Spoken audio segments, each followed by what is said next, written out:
Salute, salute, salute. My bad. Salute, salute, salute. This is HadukenSharon's. Hope everyone's having a great day. Tonight we're gonna be talking about young player development, who is going to be a rising star, and stuff like that in those regards. Then we're gonna carry on talking about Mitch and his contract situation. So that's what we're gonna do. What's good, C-Mac? What's good? What's good? Salute, salute. Wait a second. Let me do this real quick.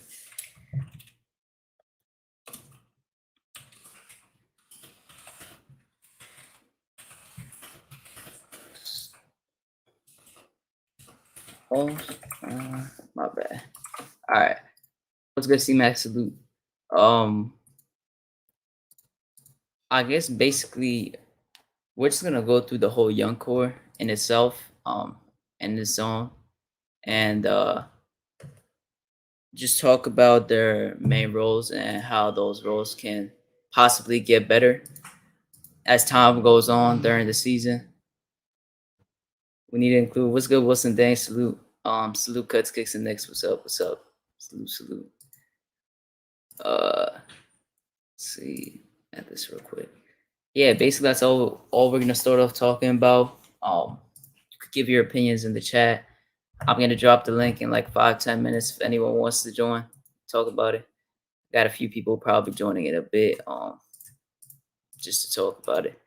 But yeah, let's see.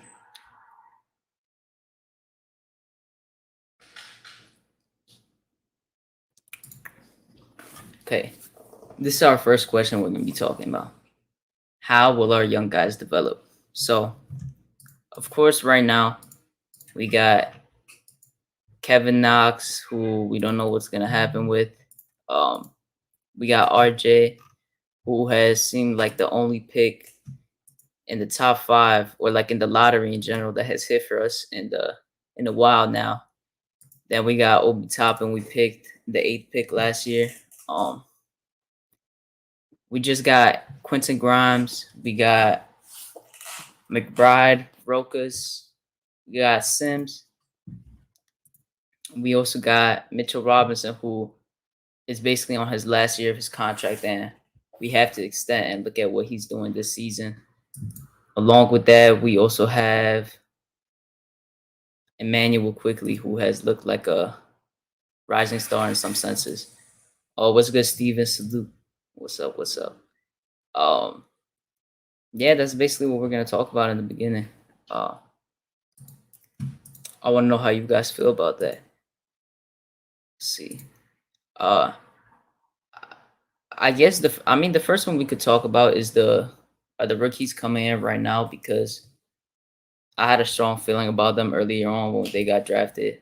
I didn't want to draft the certain players we did. With that 25 pick, I wanted to pick someone at 19 and 21. We ended up trading it. And then we got Quentin Grimes with that 25th pick, who I'm not really too fond of right now, but I hope he proves me wrong. And then someone that I did like, shout out to Guillermo, Stephen Fox, and they kind of put me onto him like a few months back, and I wanted to draft him. I'm glad he dropped down, and we were able to get him. So I'm really happy about that. What's good, Quiet Money? Salute, salute. What's up? Yeah, so I can say that not Quentin Grimes, but Sims was definitely a steal at 58 in my opinion. I was really confused how he wasn't picked earlier. Like, I didn't expect him to go into the first round or like that 30 or 40 pick, but kind of fell down a little too much. Like, it seemed like he wasn't getting drafted for a second, and someone with his athleticism, man, the type of moves he has at the basket is something that's definitely interesting for us. We got him on a 2-way contract, so he's going to be with us in the normal NBA roster for 50 games. And we're going to call him up if necessary, which I'm thinking is mainly depending on injuries, because I don't see him playing over Mitch or Noel if they're fully healthy, because it just wouldn't make sense to me in general. Then we also got Rokas. who I'm not really too familiar with Rokas until I watched some tape about him after. And I could shout out my guy Ethan. He's gonna be joining in a bit, but Ethan watched a good amount of tape of him, and I mean he's not a big fan of him. I know a lot of people compare him to Dragic and a good solid point guard, but so far he's gonna be a drafting stash, so I really don't know too much of what's in line for him. Um, Quentin Grimes is definitely interesting though. I think Quentin Grimes will. I think he'll be a decent player, at least. I don't think he'll be like the. I'm not gonna have too much expectations for him, of course, but I think he'll be a decent player. If somebody gets injured or if he somehow gets minutes at that shooting guard small forward position, I definitely think he'll be decent with that catch and shoot. He'll shoot a high percentage from the three. I don't think he's gonna be a low percentage type of player. Salute Project Nerd was good. Salute. Eternal was good, my guys. Salute. How y'all doing? I appreciate you guys for joining. Um, if Quentin Grimes is gonna get minutes, I don't think it's gonna be poorly used. I don't think we should look into him to be too much of a crazy scoring option. Like he could shoot from anywhere.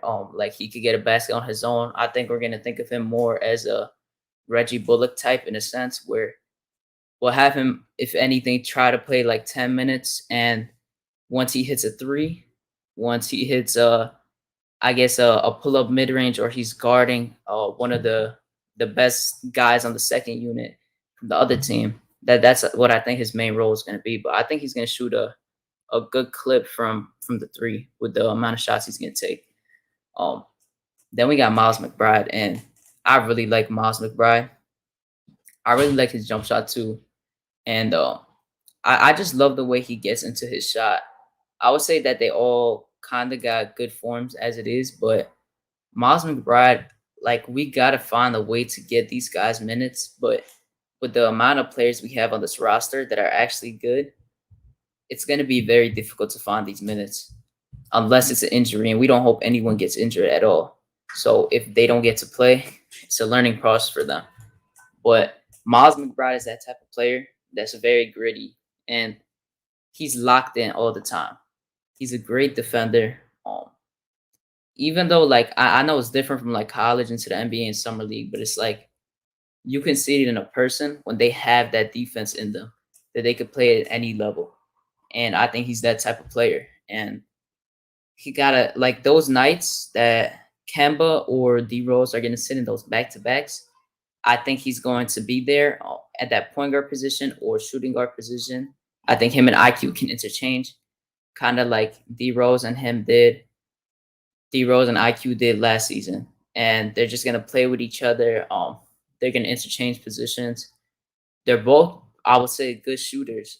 Miles McBride, I love the way he uses picks and then pops right off of it, and that had to do with good screens being set, which I hope that Mitch is definitely gonna get better at. I'm really not too worried about him. And about Sims, I don't know if Sim, like I was saying before, like his aspects in general, like for what we saw and what he was, like he did play behind, I'm pretty sure Jackson Hayes. And I don't know if I remember the other name. I think it was Mo Bamba that he played behind. I might be wrong. Tell me if I'm wrong in the chat, but he played behind two bigs that were picked in the lottery for consecutive years. But I like the way he gets to the basket. He's obviously a high flyer. We've all seen that. He's a monster dunker. He gets rebounds, and he sets really good picks. I like the way he sets picks. Like it's definitely something that's a strong aspect of his game, and something that we could look at in the future. If anything, if anyone gets injured, I think he would be a good backup. I think he should stay in that two-way spot, and we shouldn't take that away for someone else. I think we should just watch how he evolves in the G League and how he changes and gets better. But then we can go to Rokas. Rokas in the summer league, he didn't play the first game.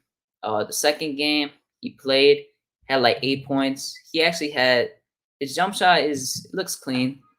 It's a little slow, but it's clean. He hit a few shots, a nice pass. He had a steal and then like a lob to Miles McBride. If I'm wrong, I don't know. I'm pretty sure I remember it being to Miles McBride, and he looked decent, but I'm not really looking into him a little too much right now. Like I think he's a drafting stash, and he's just gonna be there on the roster for this whole year, this whole season, and we have like an expert scout that's all the way out there watching the game. So I'm pretty sure he was a big impact into getting that pick, and that's definitely interesting. I'm gonna drop the link here if anyone wants to join. Let me drop it real quick. Appreciate you guys for getting us 10 likes already. Make sure to hit that like button if you're new. Subscribe. Turn that notification bell on so you're definitely getting that peach fuzz. Yeah, what's good, Josh? Yeah, so you'll never miss another time we go live. This week we're gonna go live probably another two, not this week, but in the next 4 days we'll go on like 2-3 times probably. But I have a really fun idea that I'm gonna have set up with a few people that I have to find out. It's gonna be definitely very, very interesting. So I hope you guys check that out. Gonna drop the link in the chat right here. Let me know if you guys see that, because it was bugging out the other day, but that is what we're gonna be doing right now. Okay, let's see this real quick. Okay. Okay, now we could transition into OB and IQ. OB and IQ are definitely interesting ones because it's just weird the way it works with the way we draft. We draft better in the late ends of the round instead of our lottery picks. And we're saying that I'm gonna say Frank right now, and I'm pretty sure Coach Colorblocks is gonna say something about this too. But Frank is now reportedly, I'll bring it up right now because I got it right here. Let me check it real quick. Pull it up. Reportedly, share this. Window, Chrome tab, right here. Let me share this real quick, okay? This is what is going around on Twitter. Seen this yesterday. It's definitely a sad case. Like I was not like a pure Franker, but I like Frank. I didn't want to draft him though, but he's cool. But it's like it's sad that he's trying to play in Europe now, and he's not even the first option for them to get picked. Like it says here, it says according to the Gazette, okay, Sport and Ntilikina is one of Redis's targets. However, reports say that the French point guard is not the first name on the Italian club list, and that's just a sad case in itself right here. I definitely hope the best for Frank. I hope he somehow, like, I'm gonna be honest, I thought he was gonna get a contract with a random team because I know he's not really like the best NBA player. I think he's decent, but his defense became a little bad last season. Didn't look like the best aspect. And I guess if Tibbs didn't use it, then there's not really a purpose for him right now on an NBA roster. So I definitely hope good luck for him. But this just shows how we just have bad draft picks. And we wasted lottery picks almost basically back-to-back years from 2017 2018. And we just done it a lot through the last years. Okay, so let's go back to OB and IQ. OB and IQ. Sorry. During the summer league, we've seen a lot of things regarding OB and IQ. You could kind of tell from the beginning that Tibbs was kind of insinuating that he wants to see a little more of IQ at PG, because I think we all knew IQ doesn't really need summer league, but they let him be on the roster in general because the front office and Tibbs wants to see his true ability at point guard. They want to see how his core vision is, the way his IQ works with passing and moving off of picks, moving off of screens, working with his teammates, and leadership. I think you heard it a lot. I don't know if you missed the games. The broadcasters, they were talking about how we were look how Tibbs was trying to have leadership from IQ and Obi translate into the summer league and to the other young guys, and see how it works well with all the other guys, and how they get them into the game, get their mindset right, get them focused on defense, on offense, and not giving up on plays. And I think that was a very great thing that Tibbs did during the time. What's good, DSJ? Salute, salute. It's the real DSJ right there. Nick G, what's up? What's up? Salute. Um, the things I know a lot of people were mad at IQ. IQ kind of started off bad shooting wise, and he ended off bad shooting wise. There was one game he just shot like horrible, and everyone gave up on him right at the spot for some reason. But it kind of didn't make sense to me. Like, I know it's summer league.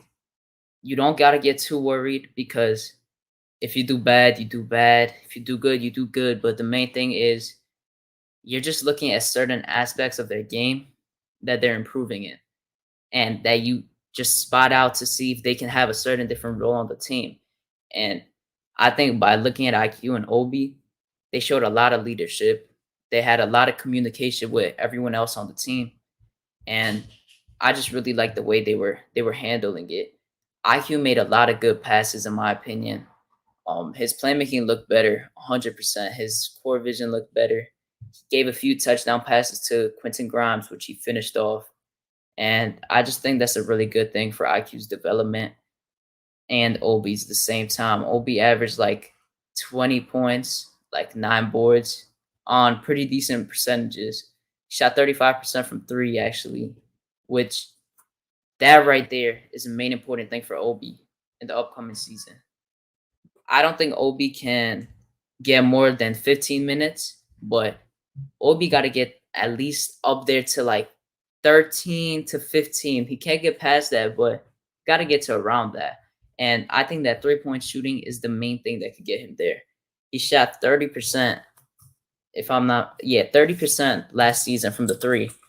And if he gets that up to like 35, 36, I think that'll definitely get his points up.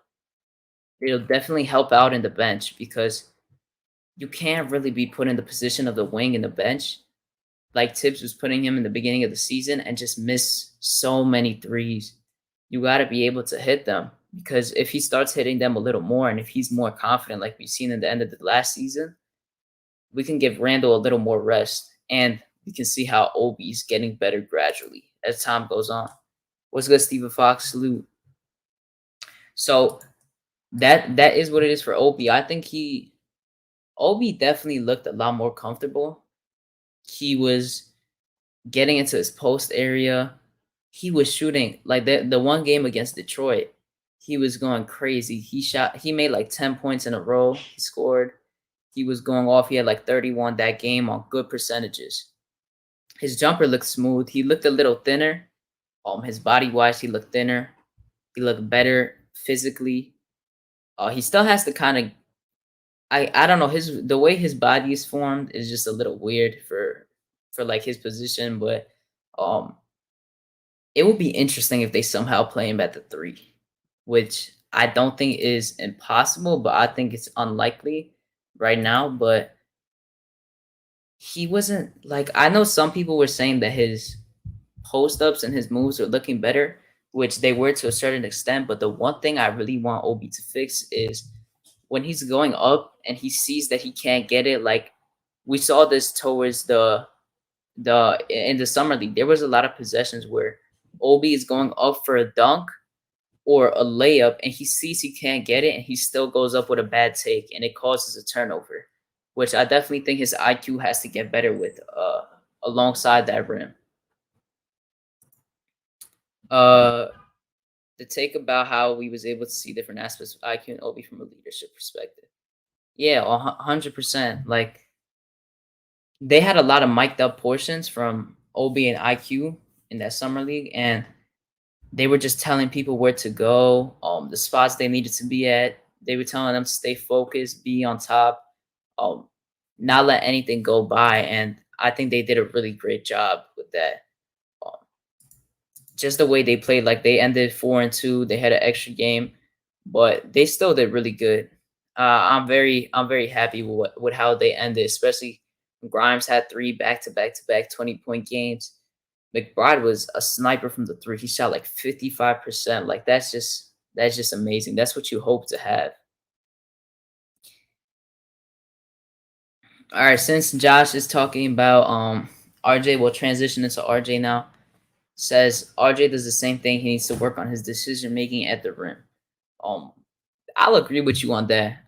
I think it's with decision making, and it also has to do with the angles he's putting it at.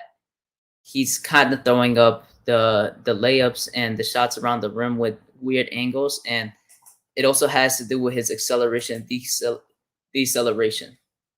He needs to get better at those angles, um, better at the spots he's getting there, because he has to get a little more of a bag with going at the rim, because he has that little euro step.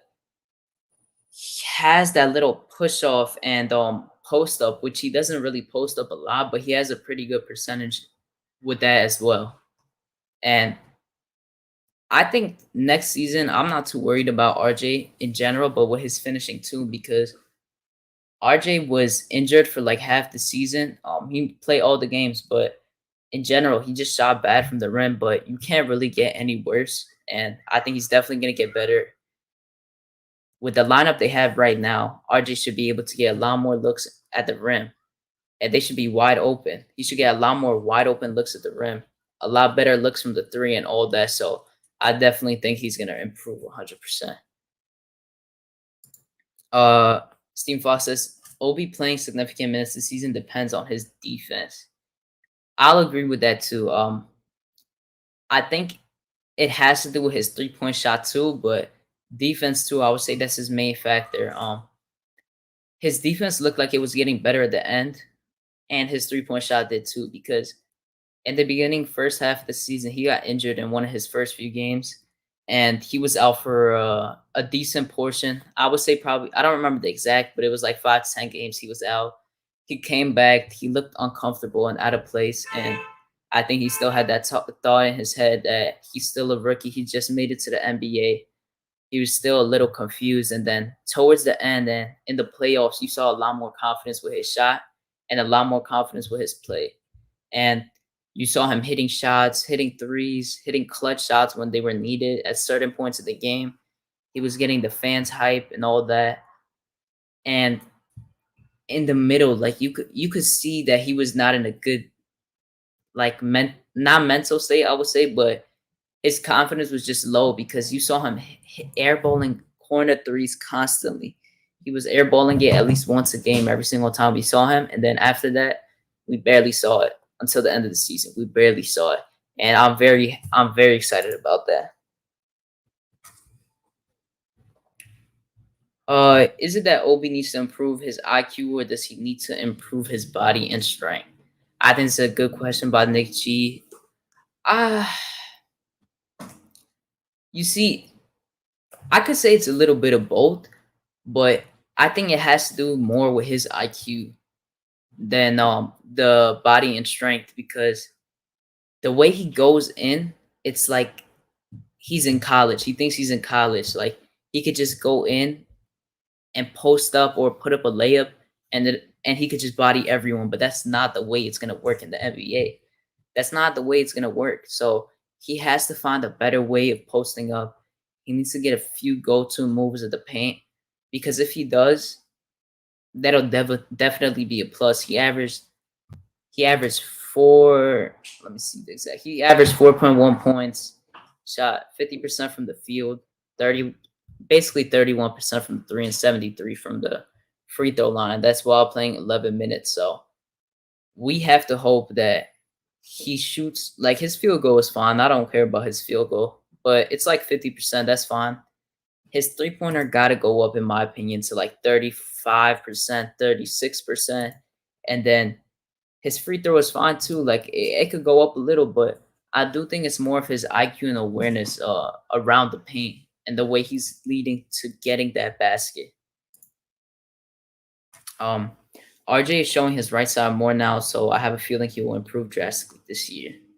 I have the same exact thing. I think the RJ argument about his right hand is not that he doesn't have a right hand, but is that he doesn't go up with his right hand a lot. Because I would say that RJ actually goes up with a high percentage. Like he finishes with a high percentage with his right hand. He just doesn't have as many shots. So I think that's definitely going to be a main point of emphasis for him. And I think he's definitely working on that right now. We've seen the pure sweat runs with Drew Hanlon. Shout out to Drew Hanlon. He does these runs, and RJ has looked really good in those sweat runs. His jump shot looks a lot more smooth. Um, his flick of the wrist looks quicker. He doesn't look uncomfortable. He's shooting some sidestep, follow through threes. He's dribbling into threes. He's looking very comfortable, and I don't know. He's looking like he's in really good shape, and I think that Tibbs and the front office has been wanting to make him a three.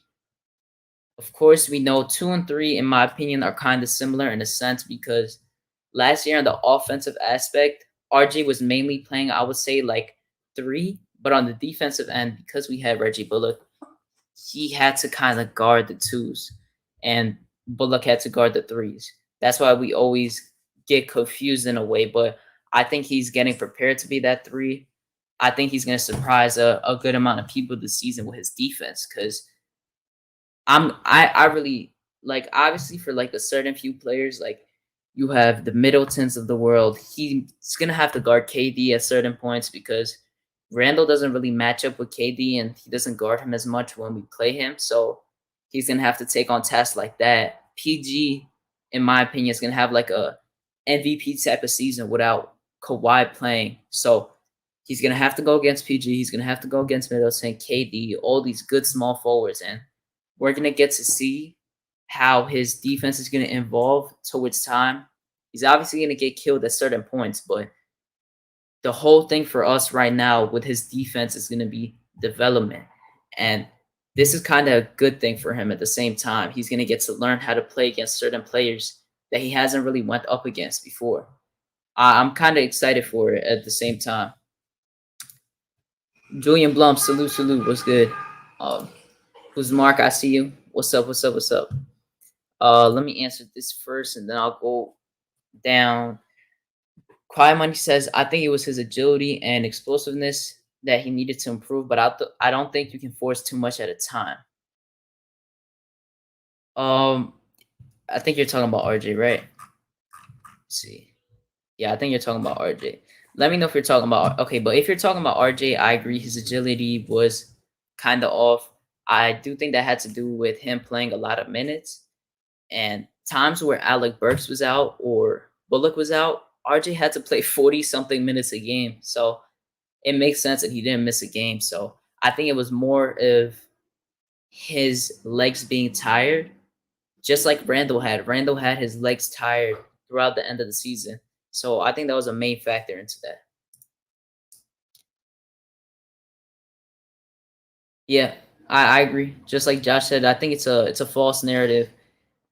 People say he can't finish with his right hand, but it's that he just doesn't choose to finish more with his right hand. I think that's the main thing about it.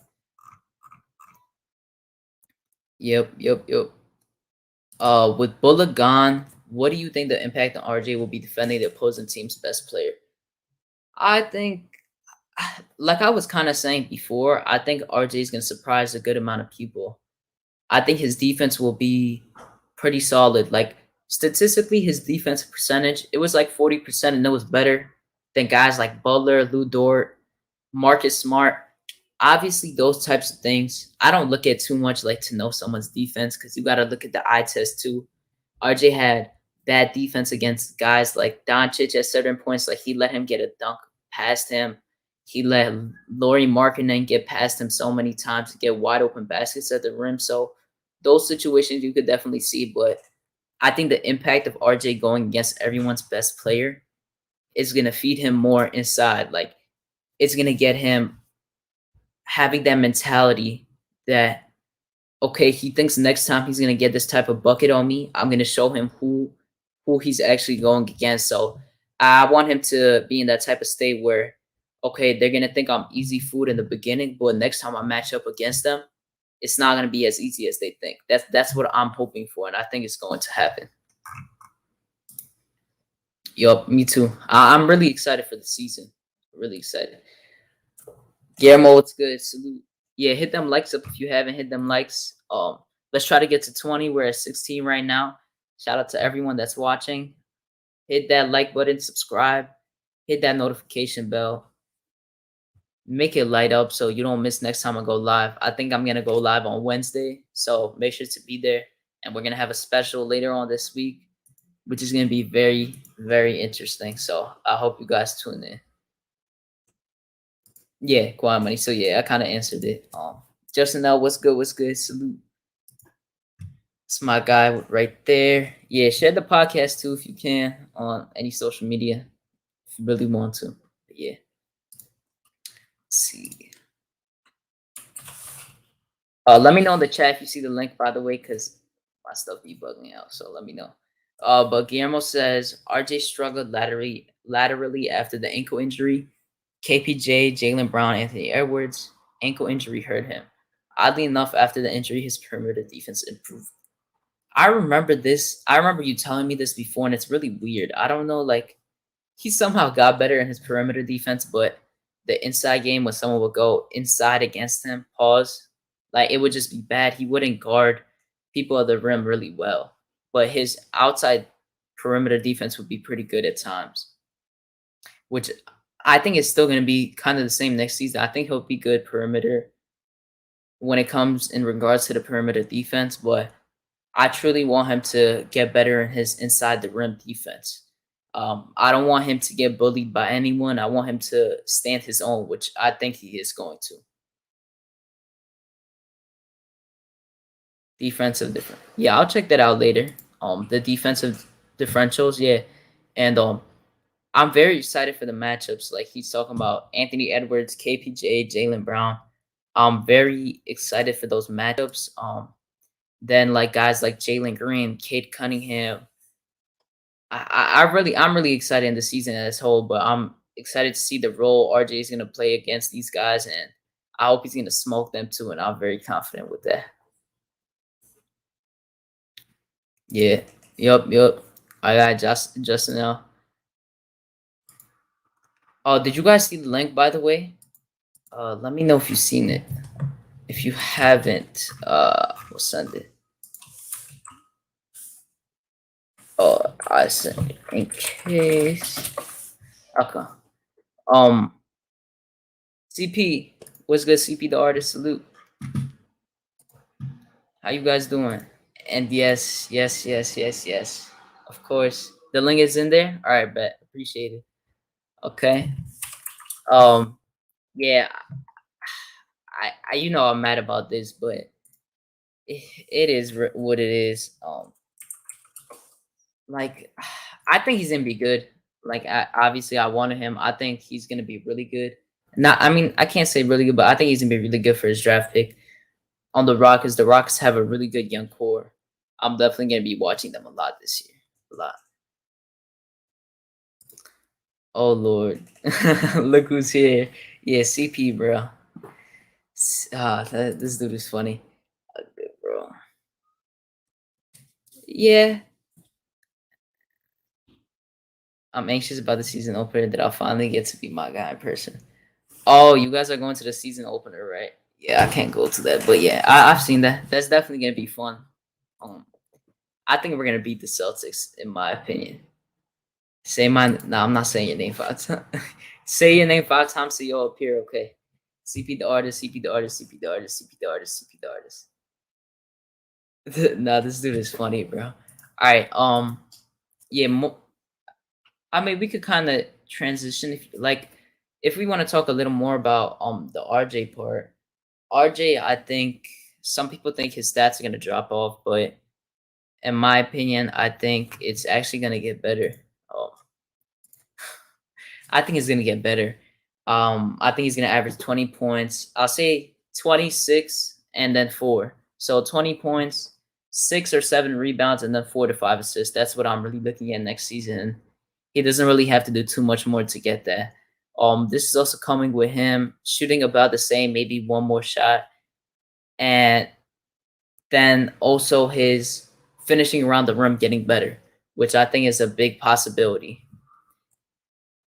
CP the artist says they slandered me on Twitter. Yo, I'm not gonna lie, like I gotta show you guys this, and I don't know, I kind of gotta expose him real quick because he had. I want to know how everyone in the chat feels about this because this is bad, bro. This is actually really bad. So I'm gonna show this tweet right here, and you guys let me know how you feel about this tweet. What is he? Not looking in the mirror, saying my.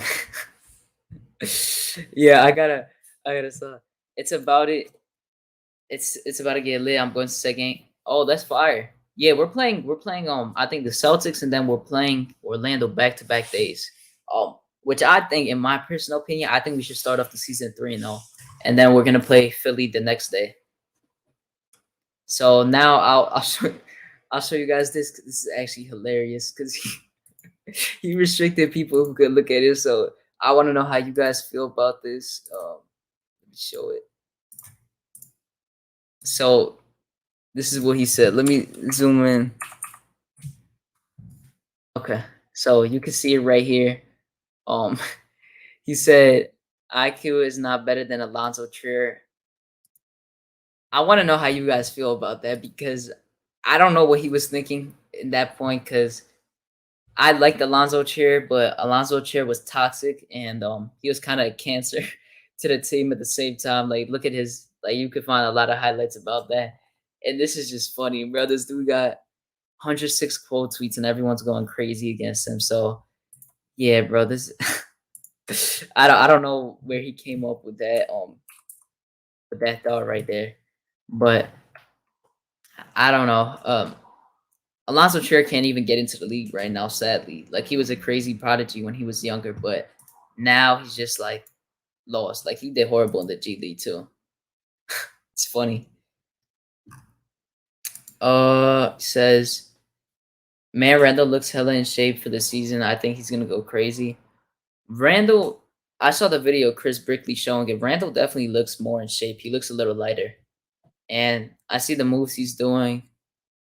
I mean, he already got better last season. He always usually gets better, but he did look lighter, and he looked like he was still practicing. He takes 1,000 shots a game, a day, and that's just how you practice. That's what you should be doing. That's my big thing about like guys like Ben Simmons. Like, you got to take those 1,000 shots a game, and then you got to show it.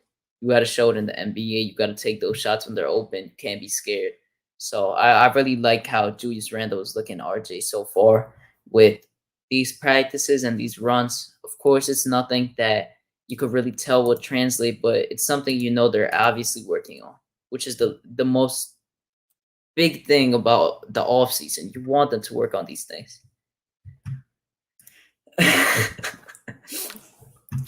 Yeah, nah. Yo, CP the artist, that was a horrible. Yeah, just like C-Max said, keep that restricted.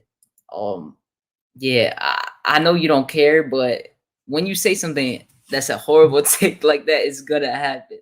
Like, that's just what it is. Like, I don't know what you expected to happen with that. That's just funny, bro. Yeah, nah, his rookie season. I don't know. I think his rookie season was cool. Oh my god, that's just funny.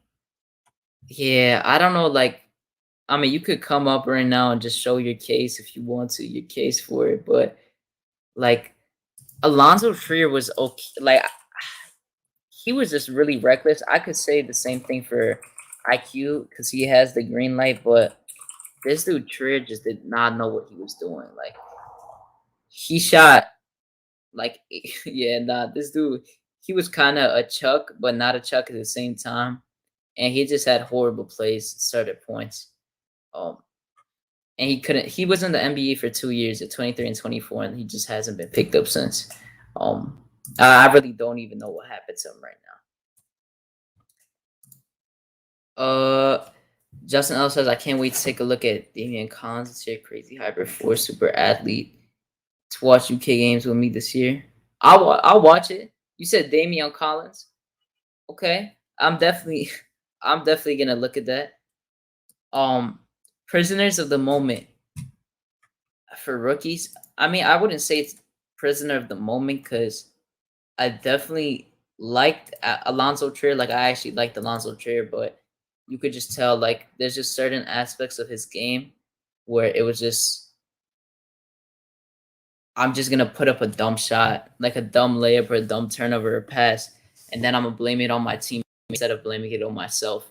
And I remember watching an interview of Tim Hardaway Jr. talking about how Alonzo Trier, it was like some defensive play, and he just didn't read it right at all, and he blamed it on someone else instead of himself. He definitely needs nah, those him saying that, like those comments right there, um that's the reason he restricted it because there's no way you can get by with saying something like that because that's just that's just funny, bro. I'm not gonna lie. That's funny.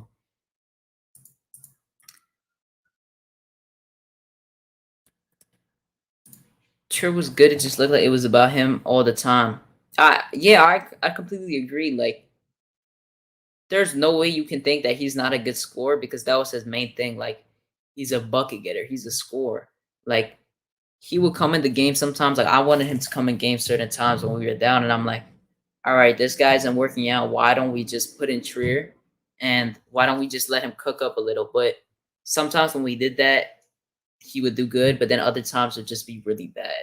And even if he's doing good, he would just do it a little too much, and you could just see the frustration from the other players on our team.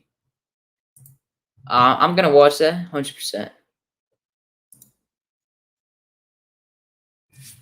Yes, this is a very very good point. I think Tibbs should definitely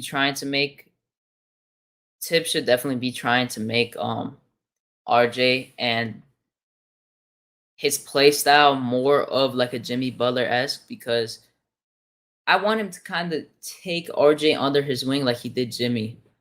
I want him to let him play more on the ball, let him play make a little more, do a little bit of everything. And I think that could definitely get obviously not into the Jimmy Butler level, but a player that's kind of similar to him in a way that just can shoot better from the three. And I hope RJ is going to take more mid ranges next season because I'm still confused about how he went from shooting really good from the mid range in high school into shooting really well in college from the mid range to not shooting it at all, like barely at all in his first 2 seasons. And I'm definitely hoping for that to come up this season, this following season. But like I said, I think last show, I think Kemba is gonna play 62 games, maybe max. I don't see him playing anymore. I hope he doesn't play anymore, just because I know we're actually no. Let me take that back because I just remembered that we actually don't have as many back to backs as last season, but he'll probably could play a little more. But I hope for him to play around 62, 65 games, and then you will have Derrick Rose probably playing the same exact amount because they both have problems with all those knee injuries and stuff. I'm gonna bring my guy up real quick. CP, what's good? I am doubling down. I am doubling down with the exclusive only on Hadouken Hadou. Sharon's channel. This is an exclusive, Okay. worldwide exclusive. Yeah, Look, you should just hope nobody on Twitter ask me finds any you, right? question. Man, man, you know what Yeah, Twitter could yeah, do. yeah. So ask me Nah, a I know. question. Ask me a question. All right, let's talk first, obviously, because I think people want to know. I kind of like when I looked at that comment. I'm gonna be honest. Like, I don't think it's crazy of a hot take for you to say that. Like, I think it was bad to say it in the current moment. Like, they play similarly, in my opinion, because they're bucket getters and they have the green light. But in my opinion, IQ is a better player. But I want to see where your head is at with that. So go ahead. Okay, let's see what happened. I was responding to. There was a clip of, as you mentioned earlier, um, Tim Hardaway Jr. saying something bad about Lonzo Trier.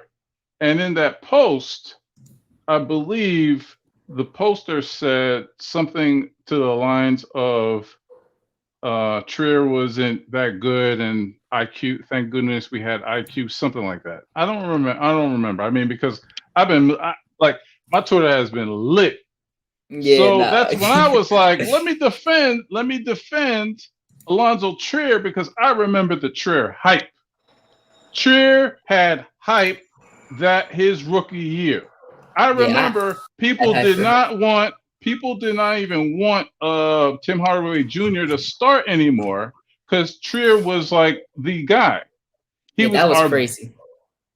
That but was you crazy. do remember that, Yeah, no, right? I remember that because I like I said before, I like Trier because I don't know if you watched the videos before, but you remember how he was like a prodigy at a really young age, and Yeah, he had right. like those videos, and I actually I saw it pop up on my YouTube feed, and I was like, oh, who is this guy? And they said Alonzo Trier, and I'm like, damn, I didn't even know that was him, and I was just hoping for him to do good after that. Right. He had an underdog story. All right, now I'm reading it. Okay. So Salute, salute. What's good? Some guy named Sam says, laughing my ass off, people have the nerve to compare IQ Yeah, to don't say him. any obviously, just don't say any bad words. But yeah, Oh, and you know I'm clean. yeah, Not only is IQ way better as a player, but also a person and teammate. yeah, I That is see it. what I was responding to. And I was just like, hold up, way better. I posted stats. Do you know IQ took 3 times more threes than Trier did, but Yeah, yeah, I see. only averaged point One, 5 point, 0.5 0.5, more yeah. points than Trier did. And I was comparing rookie seasons. I know the dude is out the league. I know the dude got benched a year, a year, his last year, and then c'est la vie, he was Yeah, gone. I his minutes know got that. halfway cut. I know that. So then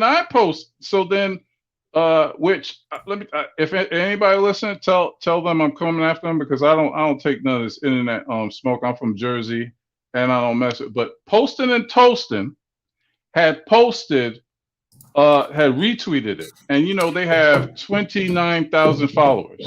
So that's where the heat came from.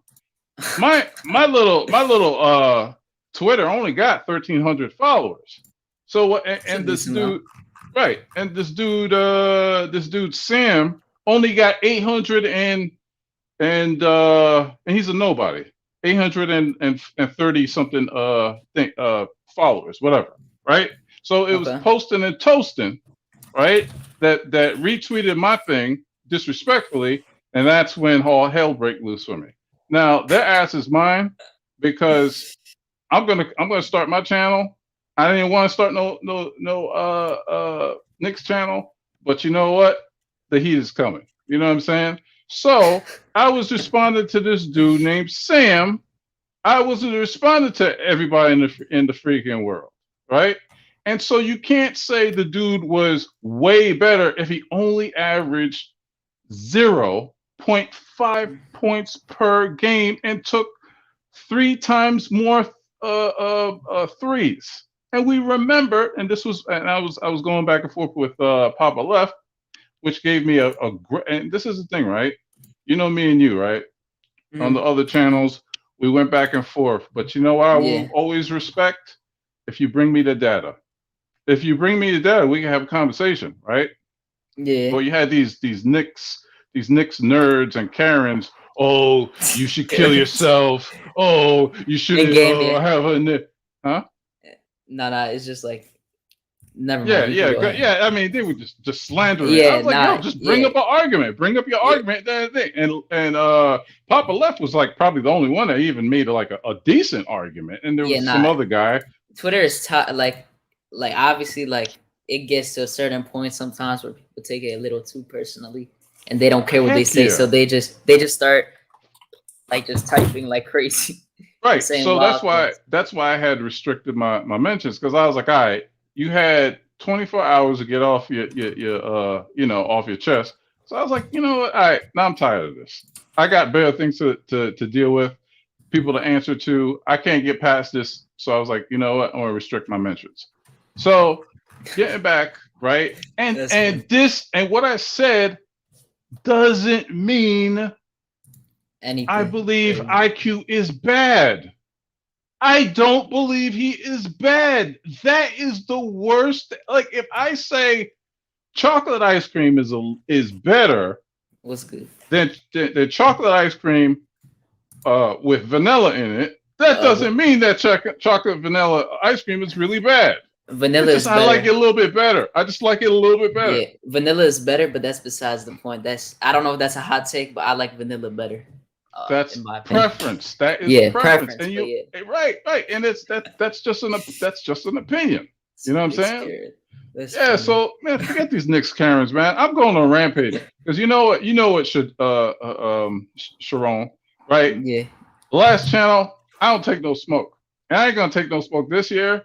My channel's gonna be coming, I might get like 1,000,000,000 freaking dislikes and disapprovals. But you know what? Even that on the algorithm is good. It's good. It's engagement. yeah. What's good? I think this is someone I know from school. Yeah, this is a podcast. What's good? What's good? Um, yeah, nah. I definitely like. I'm gonna be honest. I think this season, especially, is gonna be like full of hot takes and like takes in general because this is like a full 82 game season, and we have a better team and we have a lot of guys we need to see step up or how their roles are gonna change. So there's gonna be a lot of takes about RJ. A lot of takes about Randall. If Randall is actually that guy, or if whatever happened last year happens again in the playoffs. There's gonna be like craziness and madness. We paid Evan Fournier 20 mil. How about if he just flukes it up, stinks it up, and doesn't do that good? And Kemba, I think Kemba, anyways, like if he does good or bad, it's gonna be a pass because he was 8 mil. So there's definitely gonna be a lot of bad or good takes this season. I Yeah, I know mean, Wani was good. It's good. Go ahead. uh, uh, I mean, people gonna jump out the window during preseason. Trust me. People are gonna jump out the window. People are gonna be like, "Oh my gosh, did you see? Suss and Chud I scored saw Kevin Knox make 19 six points." threes. Oh, Yeah, what's good, man. Ethan? What's good, Ethan? My bad. I What's forgot. up? My I'm bad. just Sorry, late. I'm late. Hey, Nah, yo, you're not hey, late. youngin, There's no jump in it. late.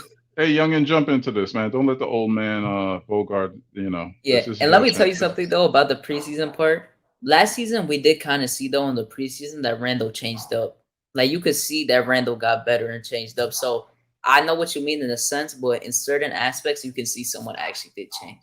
But Ethan, you could go ahead and talk about Oh, it. Go nah, ahead. we was hyped last year because Kevin Knox made like 7 threes one game. Like, I don't care about preseason. I'm waiting for regular season. And that was because IQ was passing it to him, and we were all like hype. We're like, "Oh, IQ is that point guard to get Knox." Like I was saying that too. I was actually hype. I was like, IQ is somehow being the only person that could get Knox to do what he needs to do and get his spots.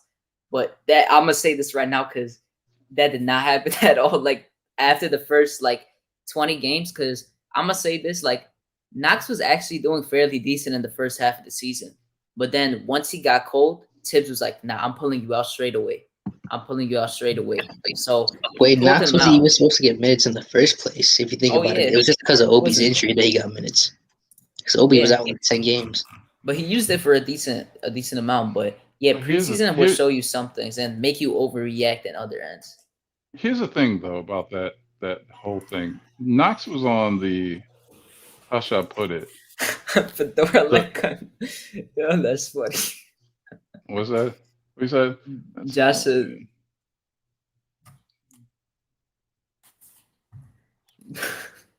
this dude. I don't even know what this dude means. That's funny. Yo, What's Josh, man, good? you Tone funny, Wu bro. salute. So, That's yo, interesting. I think Knox had the long end of the stick Yo. because of this reason, right? If you have so much talent in front of you and you're a young player still trying to find your confidence and you can't mess up. You can't mess up. Fibs, and this here's a hot take, right? Go Who is ahead. going to be who you know Tibbs has basically a 10-man roster. Who is the guy from last year that might lose his job this year or his minutes? There's gonna be See, somebody. I don't think anyone's gonna lose it because Come on, you man. didn't. This is a competition.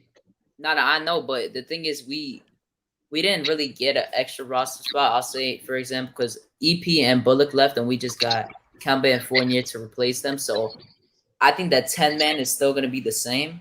Besides, yeah, like I don't think anyone's gonna be out of that 10-man rotation. Like this is my starting lineup is gonna be obviously Kemba, Fournier, RJ, Randall, and Mitch, and then the backup I think D Rose, IQ, Burks, Obi, and Noel. And I think that's gonna be the 10-man roster. I think last year he did 9 to 10, but when someone was out, he kept it at 9. He wasn't letting anyone else play. But this year I think it's gonna be 10. And if Obi is gonna do bad, or if Obi or Noel is injured, I think Taj is next man up from the big man type of aspect. So it really depends on the position, my opinion. I don't think anyone is necessarily gonna get left out besides the rookies. Ethan, what you think?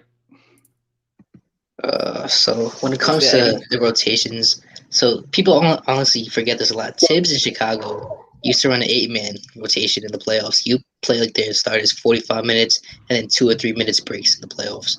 Last year he ran a 10-man, and then sometimes he would run the 9-man if we had a injury. So, but I honestly think if we do get an injury, it's Taj up next, and if it's a guard, it's probably Mcbride. I can only see Knox getting minutes if it's a wing position or he just needs shooting out there on the floor.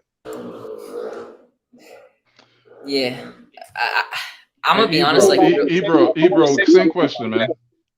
I want to say something about that. Go ahead. I think I'm for some reason I just have like this gut feeling, and it's not just because a player is playing bad that he's gonna get his minutes taken. It's just that somebody's gonna be playing a little bit better, probably at a position of more need at the moment. So I don't want to get it malinterpreted that somebody's spot got taken because they were playing bad, right?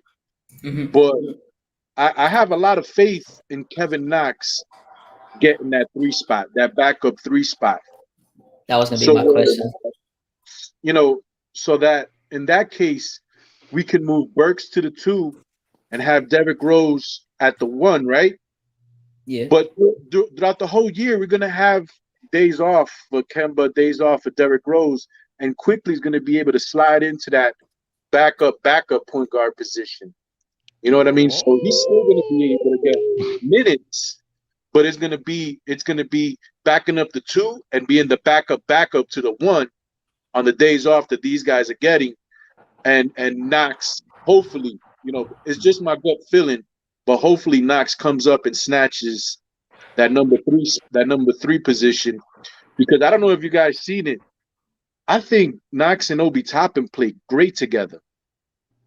I think when Obi's at the 4, Knox is at the 3, they look for each other. Knox gets him on those alley-oops, and Obi finds Knox at the 3-point line. So, that's what I'm thinking when it's coming to that situation, and how he's gonna Tom Thibodeau, how he's gonna divvy up the minutes to all of these players, man. Because there's a ton of players on the squad right now. So I'll say something to that, right? So last season, IQ and Obi came in as rookies, and then Tibbs there was a clear report that Tibbs preferred IQ and Obi over Knox because they understood his spacing concepts a lot quicker than Knox did. So Knox will probably be learning by the start of next season, and he'll probably improve a lot. But if you just look at the summer league, their 2 main focuses were Quickly and Obi and their chemistry together. So I honestly think that they're going to try to develop those 2 in the bench. So I don't think that Knox will be able to get Burks' minutes or push IQ out of the rotation. All right. So let me say this first, and then I'm gonna ask a question for everyone in the panel in the chat.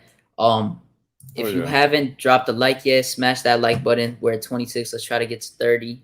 Subscribe if you haven't subscribed yet. Turn that notification CP, the artist is up here saying exclusive. You better hit that like button, man. This is exclusive. We got CP here, Ethan, and we also got the Basketball Zombie. Make sure to check his channel out too. You can search up Eddie C, the Basketball Zombie. It'll pop out. Make sure to check that out too. And the question, I'm glad, Eddie, see that you brought that up because I was actually gonna ask because I've been thinking about this a little. So we just got Quentin Grimes. So who do you think would be more likely to get the roster spot first, like in the rotation? Quentin Grimes or Knox? I think Grimes. I like both of the players. Like, there's nobody on this roster that I think is dead weight anymore. Like last year, we kind of had those Theo Pinsons, those Jared Harper type players. I don't think we have that type of dead weight anymore. So I like all of them, man. I like Grimes. I like Mcbride. I like Jericho Sims. So, like I said in the beginning, it's not just somebody, playing bad where the spot was taken because the guy was playing bad. It's just position of need, things of that nature. I'm hoping it's Kevin Knox, at least for this year. Obviously, for the future is a different question. For this year, I'm hoping it's Kevin Knox, and I think it's just because Knox is taller. We kind of need that 6'9", 6'8" small forward where we don't have to play these 6'5", 6'6" guys, on the wing. A little bit more length, I think, would be so much better. But I'm hoping it's Knox, but I really don't know how to answer that question. I'm glad you said that before I did. All right, here's my hot take. Go ahead. I think IQ will be the odd man out, and here is why. Oh, so go ahead. I'm not gonna stop. Here's why. The last, I should bring up the stats, but I can't right now. So Emmanuel, quickly. Do anybody remember how he played the last, let's say 10 games of the season? Remember how he played? Yeah, the playoffs. No. Forget the playoffs. Oh, we're just talking the regular season. Regular season. I'll tell you right now. I'm on it right now. Okay. He didn't play all that great. You wanna know why? The league. No, he actually played good in the last. I'll say like a few games he had misses, but the last 10, let me tell you what it was. It was like he had 17, 20, then 6, 11, 13, 13, 8, 18. Then he had 0. He barely got minutes. Then he got 13 and 2. So I would actually say he had a good last 10 games for a rookie on pretty good shooting too. Okay. I don't know if you forgot. Yeah, you kind of forgot, I think, probably. No, I do remember after the All-Star break, his numbers were going down and he was struggling a lot. I do remember that. Anyway, I started to see he wasn't getting the calls he was getting from the referees. That little flare-up thingy that he would do. I'll tell you the part. I'll tell you the part. The games where it was happening, because it wasn't the end he was actually starting to pick up, but the place he was doing this is from the 51st game to like the 57th game. He had like a little rookie wall. He was doing bad, but then he came back up. He had like single digit, like horrible shooting that whole entire time. Right. I knew I wasn't going crazy. Yeah. So the referees started to like not give him those calls. Right. Mm-hmm. The league also, they made that rule where they're not going to do that crazy. They're not going to call those crazy. Offensive. We saw it in the summer league. Fouls. Right. IQ was doing. Here we go. I'm glad he's learning though. I'm glad he played in the summer league though for that aspect too, because he did it twice and it didn't work out, and then he didn't do it after that. He stopped doing it more. So I think he's gonna learn. I think he's the type of player to learn. Okay. All right. I'm glad you said that. Right.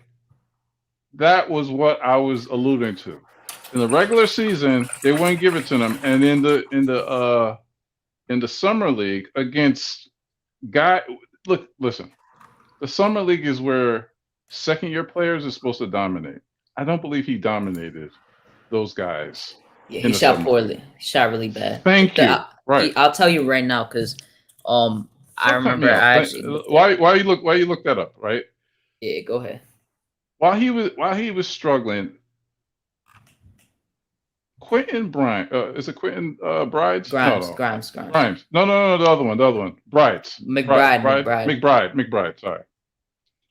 that kid was looking like a natural. I think he had like maybe one bad game. Shot 1 for 11 that game. Right. And they He had played like him out one of bad game. position. He had what? Yeah, but he had one bad game, right? But he looked it like a natural. Granted, it's only summer league, but the eye test told me this kid had no fear. He plays like how Tibbs wants his guards to play, right? He could shoot. He got hops, and he's a gritty defender. Two things that And CP, that that was the first time he played off the ball in his whole career. He never Who? played off the ball in West Virginia. McBride. Yeah, but he looked it good. And Yeah, he that's looked what he's good, saying. but that's just he played him out of position. But IQ plays kind of off the ball, right?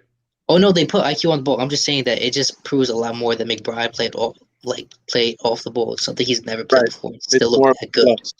So shouldn't he be worse? He shouldn't be worse if he played. Yeah, and then he looked really good still, and he still looked really good. No, what he's trying to say is that it's actually a plus that he never played off the ball in West Virginia. He was Still doing it in summer league, and he still looked good doing it. Yes. So the And we kid didn't picks up. even see his patented shot. He has a step back mid range shot that is just butter. All right, I'm gonna say Well, this. I'm gonna say this. I'm gonna let y'all talk. Right. Watch out for McBride and watch out for Bacon if he makes the team. Yeah, he's on a 10-day exhibit contract, whatever. Like he got to play for 10 days when the thing starts. Right. Watch out for those two. Because I remember him in Orlando, and the dude could put the ball in the hoop. Yeah, he's decent, I would say. Ethan or Eddie C, I don't know who wants to go first, but I mean, actually, Ethan, you could go first. I just want to say, like I was saying at the beginning, like I don't see any dead weight, even on the Exhibit 10 guys. Like Dwayne Bacon, to me, personally, is not no Michael Gilchrist that we had last year. You know, the Dwayne Bacon could play, man. He could shoot the ball. He could play defense. He's 6'5", which again is that height thing, right? We need to get a little bit more length, I think. But I think we can find something like that. I don't think that's a detriment or something that's so hard to find in the NBA. A little bit more length on the wing, but the team is just built so different now that it's beautiful to watch everybody, do their thing, man. Like I'm really not keen on those Amir Sims, but I like Bacon. Jericho, I like him too. Vildoza, I'm not high on Vildoza. Never was high on him. Yeah, me neither. Never drank the Kool-Aid on Vildoza. And so CP, you're muted. You muted, say CP. You good now? All right. Damn it. All right. Vildoza, I got killed on Twitter for that. People were like, "Oh," I said, "Well, he was a wasted pick. I mean, a wasted pickup." And people are like, "Oh, they gave him $13 million." Like, yeah, but I haven't seen anything. Oh, he's gonna play. I don't see it. I was saying the same thing right away. I'm gonna be honest. I was going at people on Twitter going crazy about him. And as you can see, it's not working out right now. And if I'm being honest, I'm not playing him over any of the rookies, and I'm not playing him over Dwayne Bacon. Like I'm sorry, but he kind of has the best of both worlds because he got a free $3 million last year, and he could easily get picked up by another team if we waive him, or he could still get picked up by a top European league. So I mean, he's still getting his money at the end of the day. Let me see. Josh says Grimes as a rookie is not afraid to get a bucket. Knox is a little bit shook in year 4. Grimes, no question. I respect it. I'm not gonna say that Grimes is not. I mean, he looked towards the end that he's not afraid to go get a bucket, but to me, he's still kind of more of a catch and shoot guy. He's not too good at the mid range, and he kind of doesn't finish with strength yet, which is something I hope he gets better at over time. But that's just gonna have to do a little bit with development. I don't care who plays over who. I would hope Knox would somehow find a place on the team, but if he doesn't, I hope he gets a start on another team because it's kind of getting wasted here if he doesn't play this year and he didn't play last year. It's kind of wasting his talent, and he's not gonna be able to get a new contract. So did you guys hear about the rumor of Detroit and the Knicks making a trade with Knox and Josh Jackson? You see, I just saw that earlier and I was confused. I heard about it before, but I saw it like 2 hours ago on Twitter. Like I was scrolling through my feed and someone said like you would do it with a no-brainer, but where are they even getting this? I don't know where they're getting it from, but he has attitude problems. I know that, Josh Jackson. That's why he was out the league. He does, but they're both the same size. Mm-hmm. They're both the same size. I think the major difference between them is that Kevin Knox is up for a contract extension this year that's going to pay him, upwards of $7 million, something like that, if they want to give him a contract, a qualifying offer. And Josh Jackson doesn't have that. I think he lost that because of being traded, or I think he was cut and all these other things. So you can probably say that the Knicks are looking for it because they can probably get the same amount of value, but at a way cheaper price. They're about 2 years difference apart. And yes, I agree with the attitude problem, but if anybody would probably whip him into shape, it's probably a coach like Tom Thibodeau. Yeah. I'm not saying that I like the trade. I'm not saying anything about the trade. I just wanted to throw it out there, saying, I think the Knicks are still not too enamored with Knox. I think we're more enamored with what he can bring to the table than what he actually is. A lot of fans gave up on him. I'm gonna be honest. I don't even think it's the fan base, because I would say I've always liked Knox. I wanted him and RJ to be like our shooting guard / small forward, or small forward / power forward, because Knox kind of got turned into a power forward with time going by, which I don't think he is. But at this point, like, so many people are like done with him. We're obviously done with Frank, and the NBA is kind of done with Frank right now. But he just gotta find a spot. Like Detroit would kind of be good for Knox because their best wing right now is Saddiq Bey, and he's starting. So if he would come off the bench, that would be good for him, and he could definitely get some burn. Josh Jackson had a good year last year. When I was watching the Pistons, he would kind of go off. He would have some 29-point games, some 30-point games. He could definitely get a bucket, and he shot at a pretty good clip too. His attitude is a problem though, and we don't want to get a cancer for the locker room. But if the front office is keen on getting him and they do it for Knox, I wouldn't really be too mad. I would think that they actually know what they're getting back. But here's the thing though, if he comes here, he will be with a more mature locker room instead of being on those locker rooms where he was like one of the oldest guys. Like when he was with I think Phoenix. He was on the Suns. That was a young team. I think he bounced around to. Was he on Memphis? He was at Memphis at some point, and then he went to the right. G League. Then young teams. So I think that given that he's been in the league for like 4 years now, 4 or 5 years now, that maybe be his 4th year. Okay, his 4th year. Wait a minute, I thought he was in the Frank draft. Yeah, he was. Oh, wait, it was. He was in the Frank draft. Yes. Yeah, we're going to be getting Phil Jackson's favorite player. So, nah, that's true because if we got that, if y'all remember, when there was a KP trade rumors, they were like, "Oh, if we trade KP for Devin Booker at the 4th pick, Phil was going to take Josh Jackson." That would have been bad. So yeah, nah. Oh, he was going to take him at 3 too. That was going to be depressing. I'm not gonna lie, but continue. I guess my point is that he will be in a more mature locker room, so I don't think he will have those antics. And look, I don't believe that the Knicks organization they believe in Knox anymore. If they believed in him, I don't think that Bacon pickup would have been necessary if you had Kevin on your roster. Like to a 2-way, it doesn't make no sense. And he's a legit player. The only problem is signing MJ Walker to exhibit contract too. Yeah, almost interesting. The guy from the summer league, MJ Walker, he had like a yeah. I actually he's like Florida State dude too, so like they all about defense. It's not But two Florida State dudes. talking about Bacon, like he's not okay. Like Fox, Stephen Fox said, IQ shot 24% from three. He shot horrible on the field in general. But like when you look at Dwayne Bacon, when he got dropped, I actually said it on Guillermo's show. I said that we're gonna pick him up, and we ended up picking him up a few hours later, which was funny. But he can't shoot, but he can go at the rim. Nah, he and could score, bro. He could. I'm saying he score, can't man. shoot. Like he can't shoot the three. Like he shot 29% He from can't three. shoot consistently, but he's a bucket getter. You know, he just He's one a of those- bucket. getter, He's a right. bucket He's just a getter. bucket getter. Besides the 3-point line, like for the minutes he plays in Orlando, he was pretty decent. He could go finish at the rim if you want him to.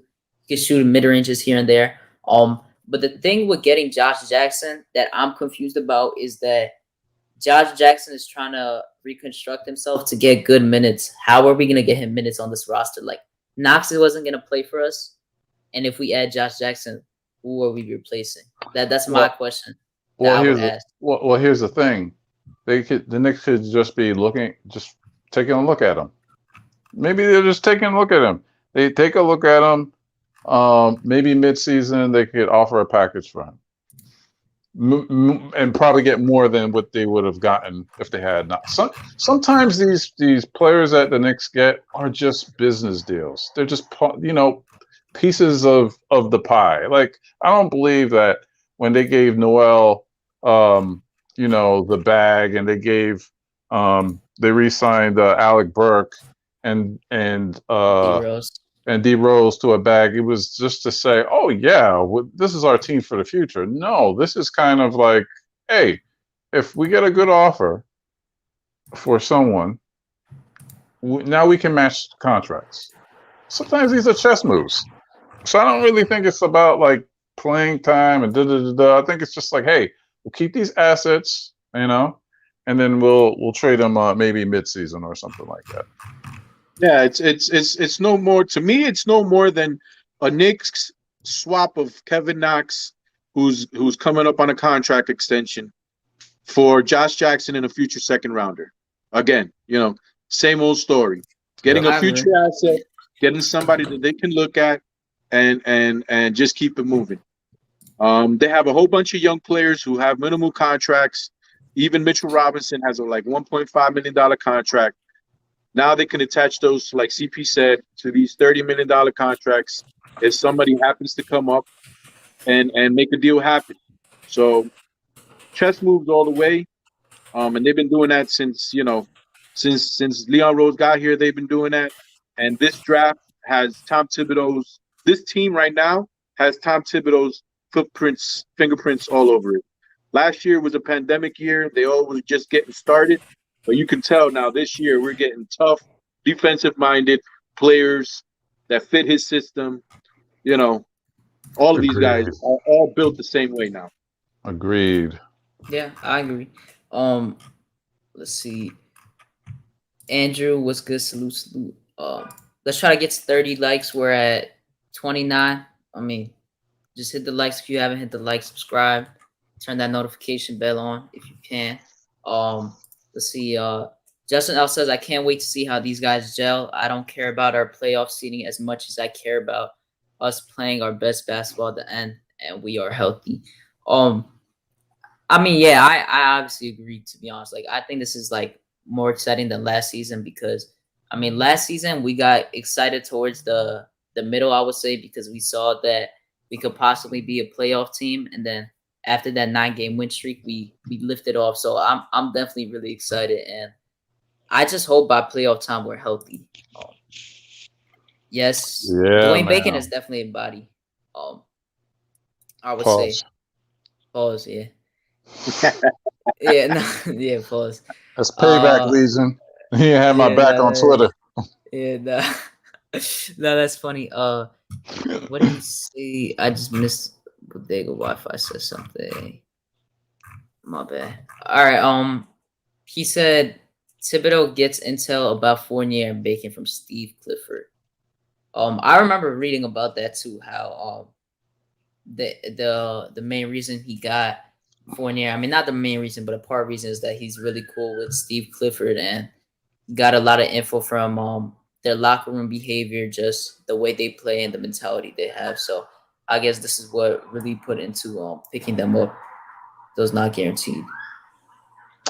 I think it was a logical pickup. I mean, because we needed shooting, we needed the floor spacer, and he's a good locker room guy. So I think the Fournier pick, I wanted him last year. For what Boston got for him from Orlando, I was like, yo, why couldn't we make that deal? 2 second round picks, yeah. Oh, We got 2 second rounds back though, but one of them is yeah. only going to convey, but we still got it back, to be honest. I mean, I don't know. But anyway, I think that like what you guys were saying earlier about the good thing about this preseason now is that we have more games, and Thibs will have an OTA. And I think that will decrease my worry about team chemistry, because here's the thing, it's like they're gonna have to adjust some which way. Like, I don't see Randall bringing up the ball as many times as he did if you got Kemba Walker on the court. You know what I mean? So that is going to be a whole dynamic that the whole team is going to have to get used to. But luckily they'll have an OTA and they will have preseason, so they're gonna have a lot of time to get this right. I like that point, because it's like it's kind of tough, because you're kind of changing like our play style and format like 3 years in a row. Because in 2019 it was do whatever you want, like we don't care. We had Fizz, and then we had an interim coach, and then we go into playing in an actual system with Tibbs where Randall is the main ball player and the main facilitator. And now you got to convert again in this year, right now, upcoming season. You got to have Randall lay off, because in my opinion, I kind of want Kemba being more of a playmaker than a scorer. That will be his best asset for me for this team. I don't want him to think about scoring too much. He could still score like 16 to 18. I wouldn't really care too much, but I want to see more facilitating from him and playmaking, getting people to his spots. Instead of Randall bringing up the ball, get to your spots, and then Kemba can find you, or Kemba can find RJ, or he can find Fournier, or he could have some pick and roll with Mitchell Robinson and get him lobs and wide open looks. Like, that's my main thing for him. What if they play like Golden State?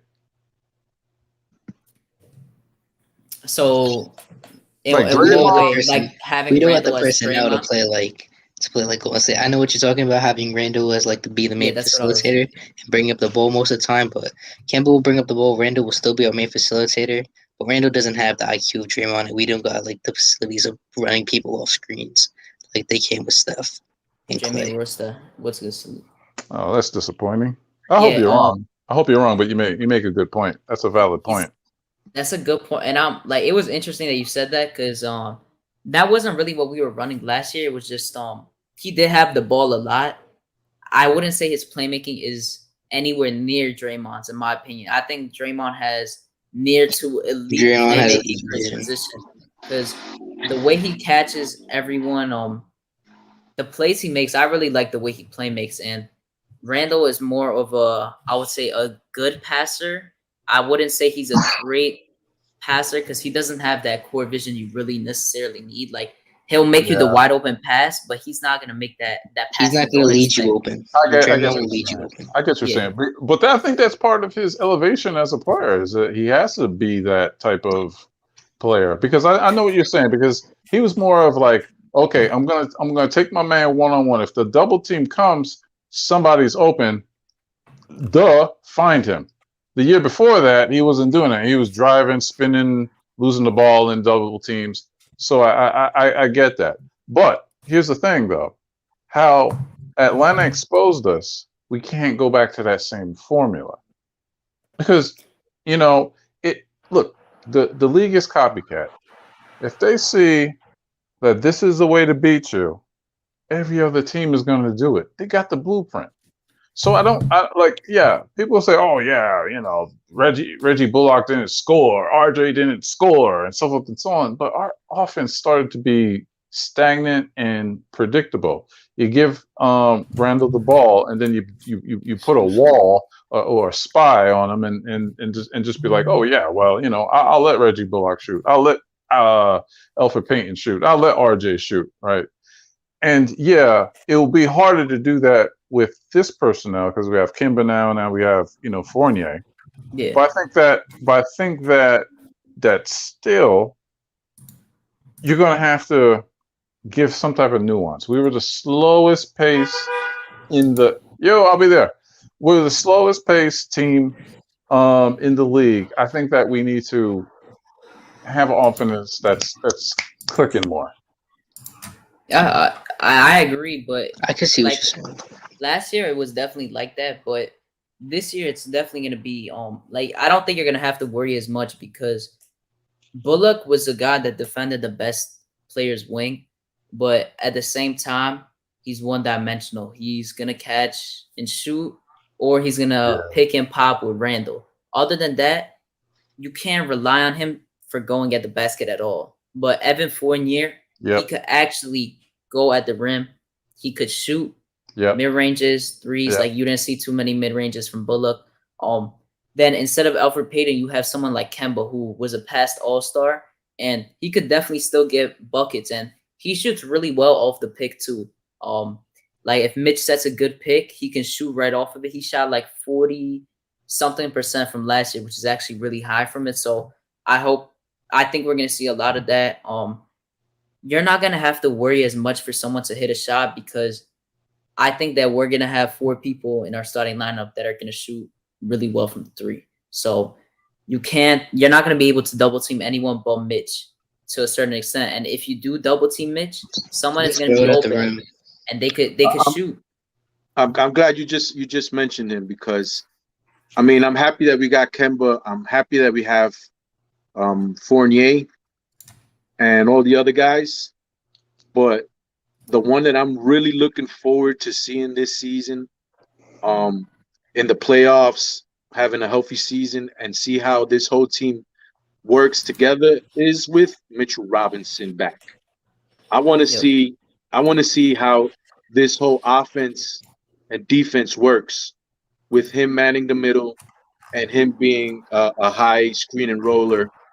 I think that's, to me, he's like one of the most important components and keys that I'm looking for this season to see how far we can actually go, having a centerpiece, having somebody who can defend on the perimeter, defend inside, and because this guy his talent is, to me, is like outerworldly, but I need to see a little bit more offensive repertoire from him.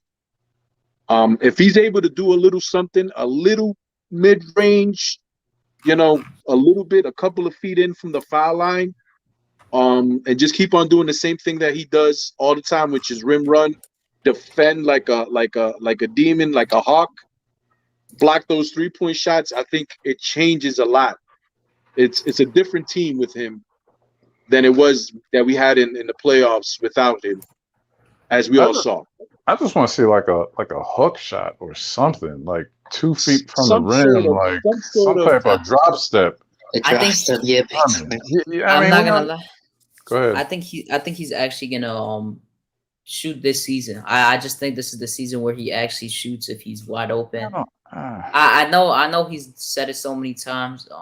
I remember like his first tweet back, he was like, I thank the coaching staff, Kenny Payne, for getting me to the right body fit and helping me out with my form. So I definitely think that if anything, like a possibility is Mitchell Robinson starting to shoot.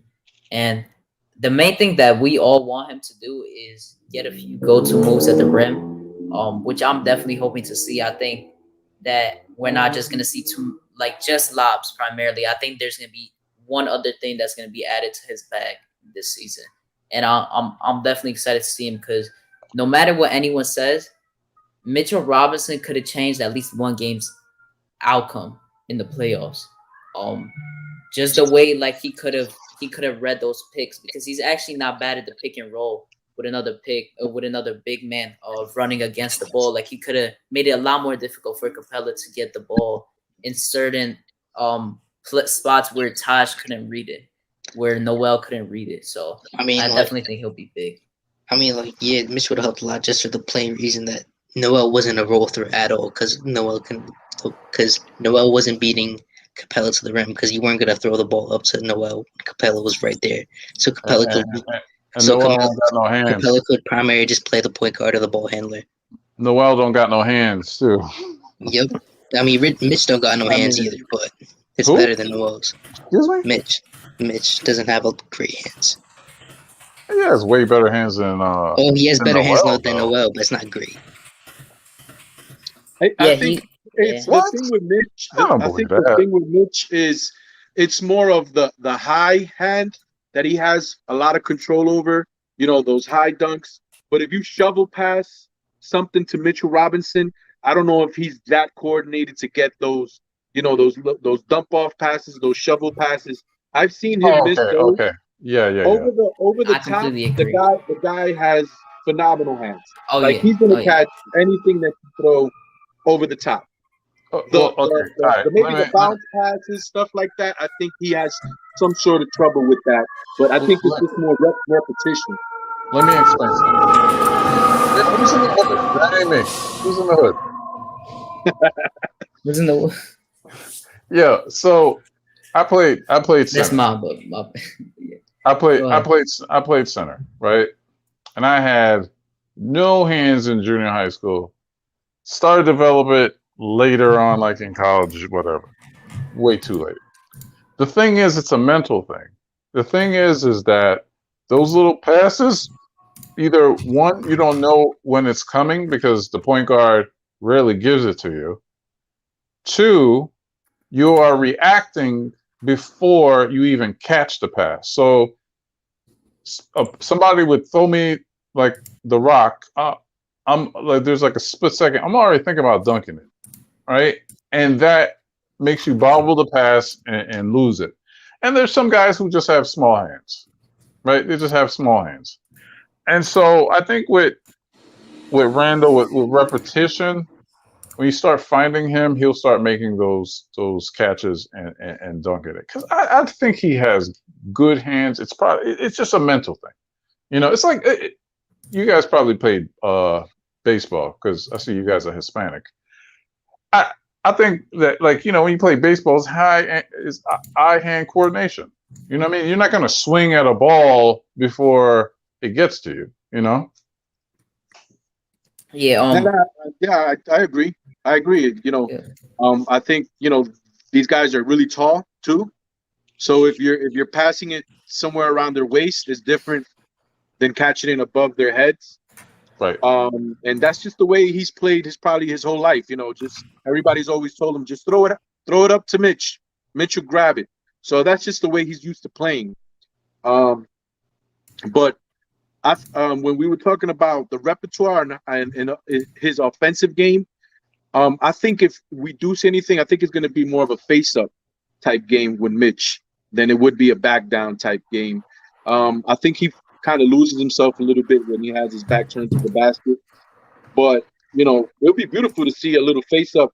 I agree, but that's something he got to work on, though. It's something he got to work on. He's 7'1". I mean, the drop step is not that hard to think, and all he got to do is just do That's one the little. second thing you learn as a big, the drop step. Oh my God! Well, kind of the first thing, but did it one time. I mean, the first thing is to catch the ball. And everybody went crazy.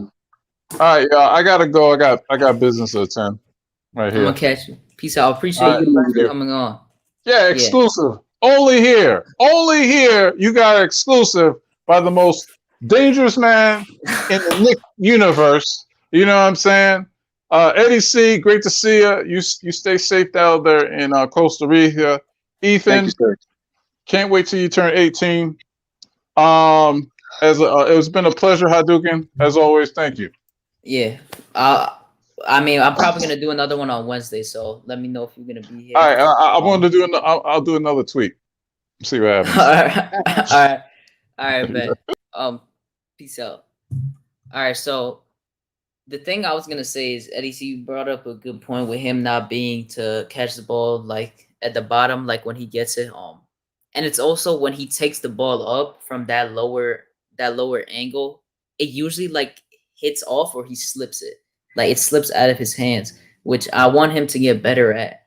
I think he's gonna come back with a move. Like there's just no way it's either him coming up with a post up move or him shooting. Like it's gotta be one or the other. I definitely think that's the next step in his development and for his contract. That's what he needs to do. And I think he is going to do it. Right. Oh yeah. So Yeah, go ahead. I'm gonna pull this up right now. First, what's good, D Coolest? Salute. Hit that like button if you guys have not hit it yet. Subscribe. We're at 126. Shout out to everyone. We started at like 66. Shout out to all of you guys. Hit that notification bell. We're gonna be going live on Wednesday too. With a different topic. I'll make the thing probably tomorrow. But yeah. Were you gonna say something, Eddie C? No, I was just gonna agree with what you guys were saying about Mitchell Robinson. Yeah, man, he just if he wants to get a major payday, which I don't know about you guys, but I think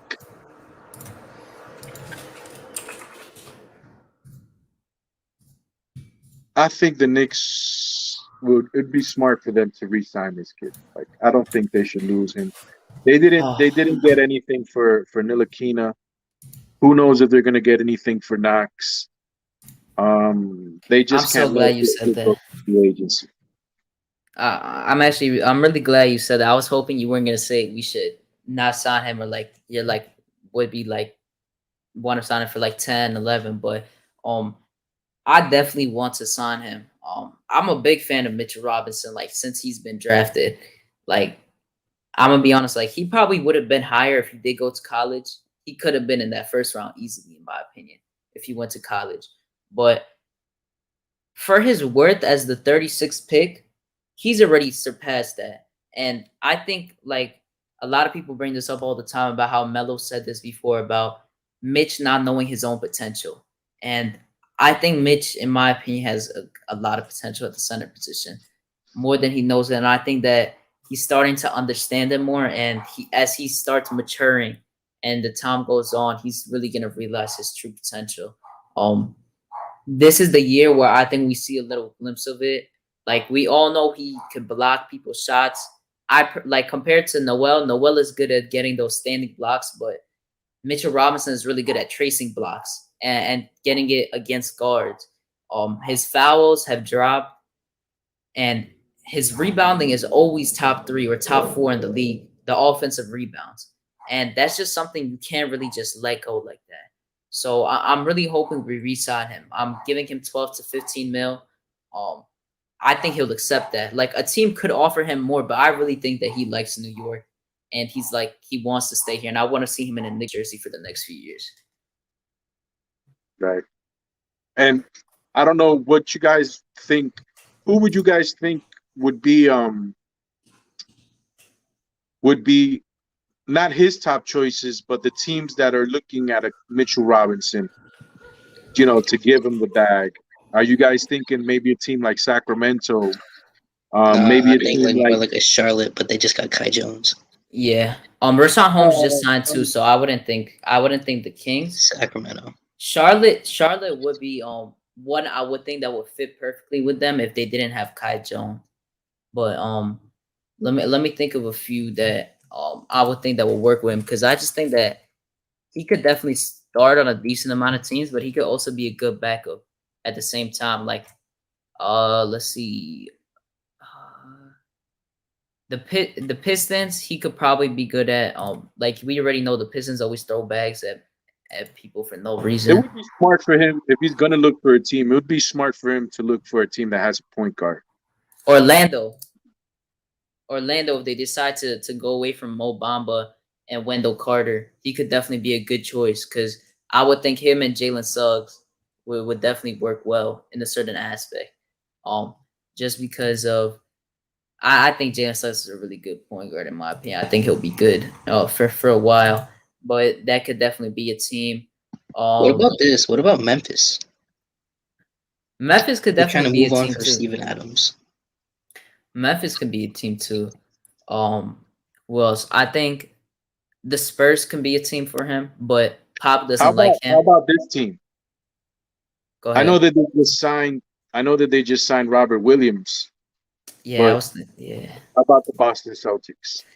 I was thinking of that, but then them signing Robert Williams, and they also just got cancer. Um it really depends on it, because I wouldn't say that Robert Williams is better than Mitch. Robert Williams got 14 mil, I think, something around there, and I don't really think he's better than Mitch, but I think that will be interesting. Like another team I think would be interesting is OKC, because I think OKC Washington. doesn't truly have a big. Washington. Washington could be one, 100%. Washington he would probably work well having Beal and Dinwiddie, and then they have KCP Kuzma. He would probably work there. Yeah, Bodega Wi-Fi said OKC. What's good? Who said it? What's good? Alton Lee, salute. Um, yeah, I think that would be a good team. And yeah, this is something I really hope Mitch gets better at. Like Stephen Fox said, Mitch has to set better screens.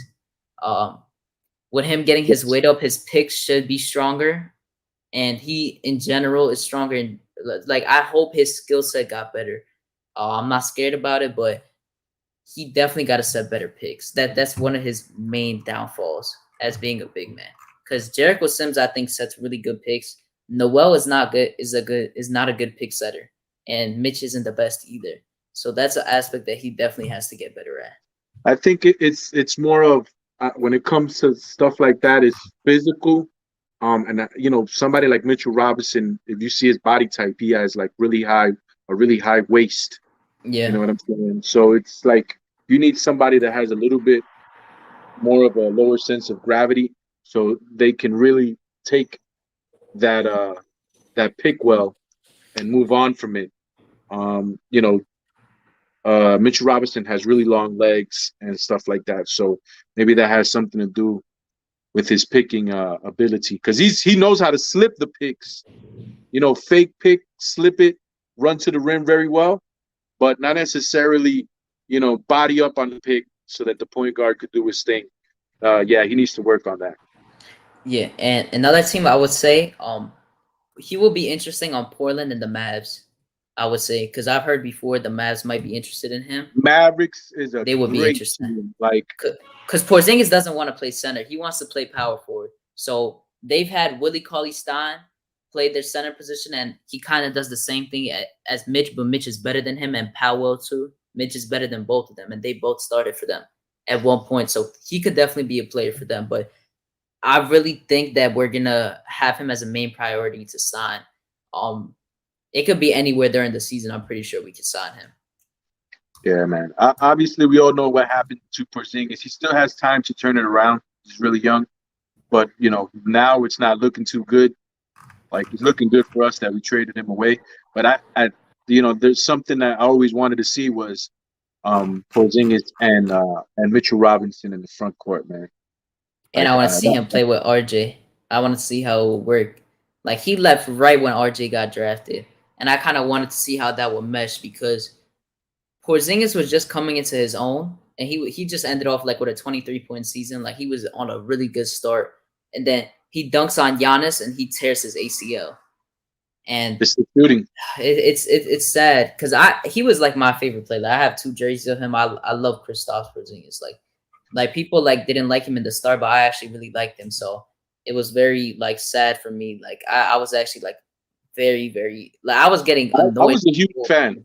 I was a Yeah. huge fan because it's that position where the power forward stretch 4 position where it just makes it so easy to build around that type of player, because there's a lot of other players who don't stretch the floor, where it's like vice versa now, where we had a whole bunch of guys that just went straight to the rim and we had no shooting, and slowly but surely we got a little bit more shooting.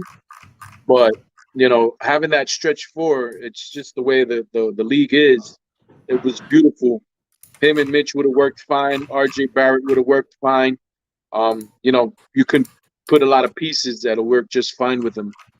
But Yeah, I definitely. see what they're talking about. Sims in the chat. Says Jericho is in the G League and with some tutelage might be something. Also needs to get his free throws up. I think like he is gonna be interesting the way that he's gonna play in the in the G League, because I want to see if they're just gonna keep him for those 50 games to watch and see how Noel and Mitch are practicing. Like check out and go against them, help them out, because he's definitely a big body that's gonna be tough to go against by. So I'm definitely interested in seeing that too. Ultimately, says Robert is more complete from what we've seen, but we haven't seen Mitch show more than playing from the dunk spot. I mean, I would kind of say the same for Robert Williams though. Like he doesn't really have a bag either. I think he probably has like a floater, and he's stronger than Mitch. I would say like last season he looks like he uses more strength than Mitch, but I would say they're kind of a bit of the same player in a sense. But Mitch is actually 7'1", and I think Robert Lopez is like 6'10". Robert Williams is like 6'10". I don't know. I would say that I would still pay Mitch around the same as they paid him. For sure. Yeah. Let me see. I actually think it would be a slap in the face if they gave him less than Robert Williams. Yeah, I think it would just make no sense, to be honest. Spell this name. Yeah, The no, Knicks that are just wouldn't make Knicks are sense. probably pissed at Boston for doing that because it set the bar for what he should be getting. I agree. Yeah, Mitch gotta also shoot better from the free throw line, but that comes with his form getting better. He shot horrible last year, like it was bad. Commit to pain. Ultimately says, I hope Tibbs plays more of a motion-oriented offense. He says, because we have some serious NBA bodies in the roster, we should be setting 50 good picks a game. I agree. Like, I need Mitch to be able to set good picks. And I hope Noel gets better at it too, because that's a big thing that we don't have in our centers. And that's a disadvantage. Yeah, and then we have the personnel now with Kemba and Fournier who can move off the ball and are a threat from any place on the court because they're a threat from moving off the ball, attacking and shooting. Unlike Payne, who wasn't a threat from shooting, and Bullock, who just straight up couldn't move and was just a set shooter. I agree. And Bodega Wi-Fi says, why haven't we replaced Woodson? Less coaching can't be better. How do you guys feel about that? Do you think we're gonna replace him? Because I am kind of surprised. Like I didn't even realize we haven't gotten anyone instead of him.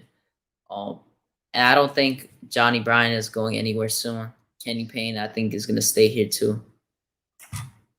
I think maybe we did, but it's somebody that we don't know. It's somebody from in-house that just got elevated, got more responsibilities. I think we also had like a surplus of assistant coaches, so it could be that. But Tom Thibodeau has a bunch of his guys on the staff where he's comfortable probably with whoever he chose to take Woodson's spot. We just don't know who they are really. But yeah, man. I agree. Woody was a great guy. And don't be surprised if this year we lose some more coaches. I hope we don't. I hope so. I hope we don't. I like Kenny Payne. He's like a big man whisperer. Like he's been putting in work with Mitch. I hope Mitch puts that into good use. I also want to know. Okay, so I was actually really surprised because Capela got a 2-year, $46 million extension. I was not expecting that at all. That's crazy. $23 million. How do you feel about that? Because that really surprised me. I mean, he was already making $20 million anyway. He was just adding on to his contract that he had before. I think he signed what? Didn't he have 15? I think he was making $15 million before that. I thought he signed a 3-year, $60 million when he got to Atlanta. Didn't he? I'm gonna check it right now. I thought they were just adding on to that, finish off his contract. And it was weird because they still have Okongwu, so I don't know what they're gonna do with him. They just drafted him 6th overall. So and they got Jalen Johnson too now, who, bro, like they gave John, like last year they didn't want to he didn't want to accept 90 mil, and they somehow offered him 125. Like, that was crazy to me. Like, I don't know if he's worth that much money. That's a lot. That's a lot. Oh yeah. Oh, I didn't even know. Yeah. Clinton, no, but now it starts to be 18.6. So he was probably getting around 18 mil. The base was probably less than that for Capela, but I don't know if this puts anything to Mitch, because Capela is like a 14 and 14 guy. Like, he's always gonna get you around that. And during our series, I think Capela was not as big as I expected, because he wasn't really posting up as much. The only way he was really scoring is when Trey was getting him some alleys and some weird passes, which Taj couldn't defend, which is why I think Mitch would have been good in those situations. Like, I remember these two plays, and they were like back to back, where Trey Young just went out of bounds and he threw like a behind the back pass around Taj, and it went into Capela, and Capela just bodied Taj, and Taj didn't even expect the pass. And that's something where I think Mitch is actually gonna excel in that certain position. But yeah, I don't know. I don't know what this means for Mitch's contract, because all these centers have been getting paid. Robert Williams, 14 to 15 mil. Rashawn Holmes, I expected to get more, but he got 14 and 15 mil. Then Capela's getting 23. Does the Capela one really affect Mitch's contract in your eyes? I don't think so. I think the one that I think the agent and the Knicks are really looking at is the Robert Williams contract. Um, I think, Capella is what Mitchell Robinson fans strive for him to be. So he's still another level above Mitchell Robinson right now. You know, everybody compares. Actually, that was the comparison a couple of years ago. It was, can Mitchell Robinson become Clint Capella? And we saw what Clint Capella did in the playoffs.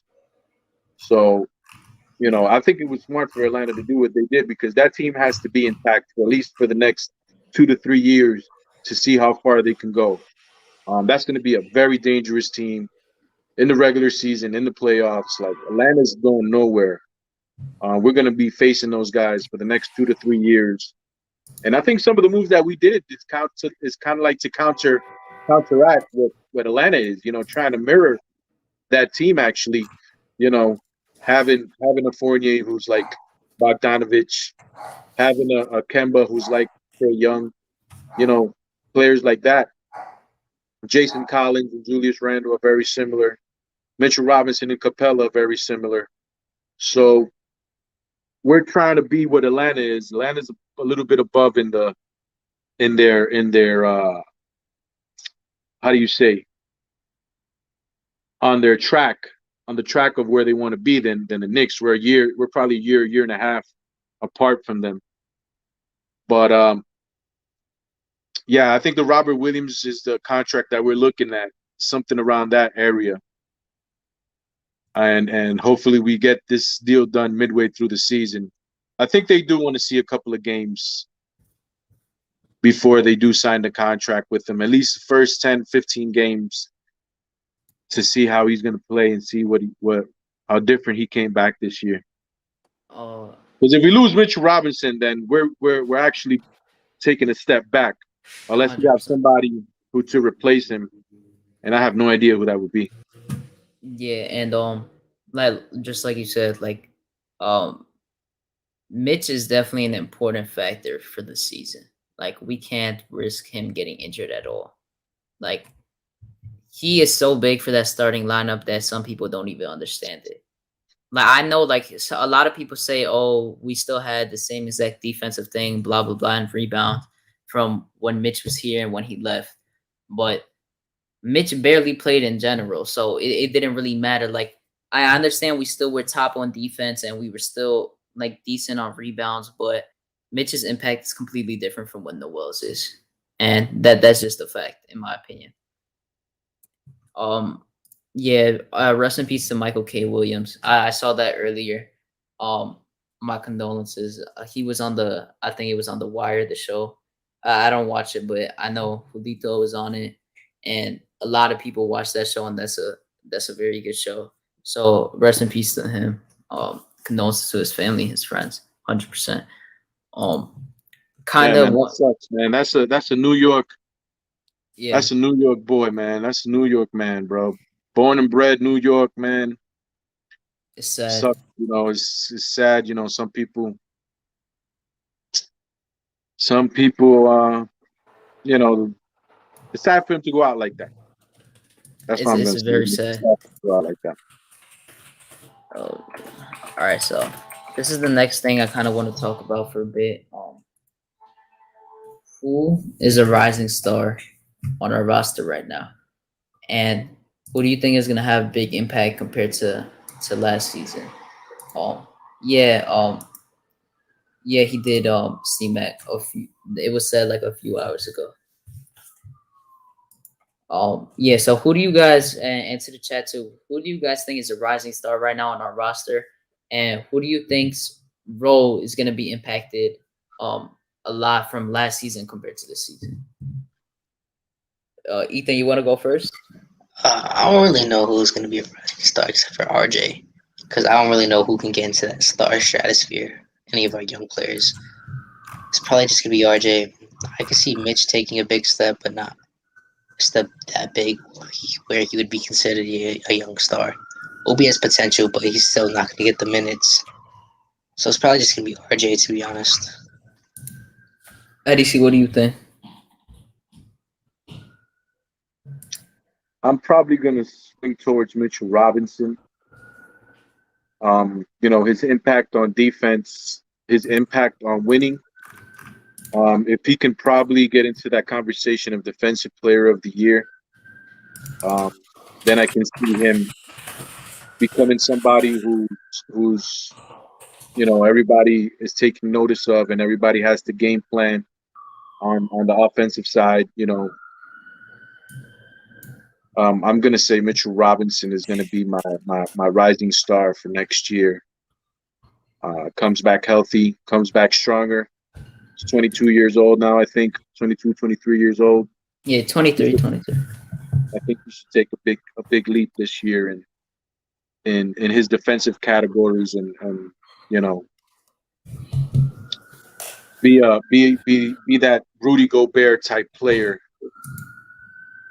that Utah has. Yeah.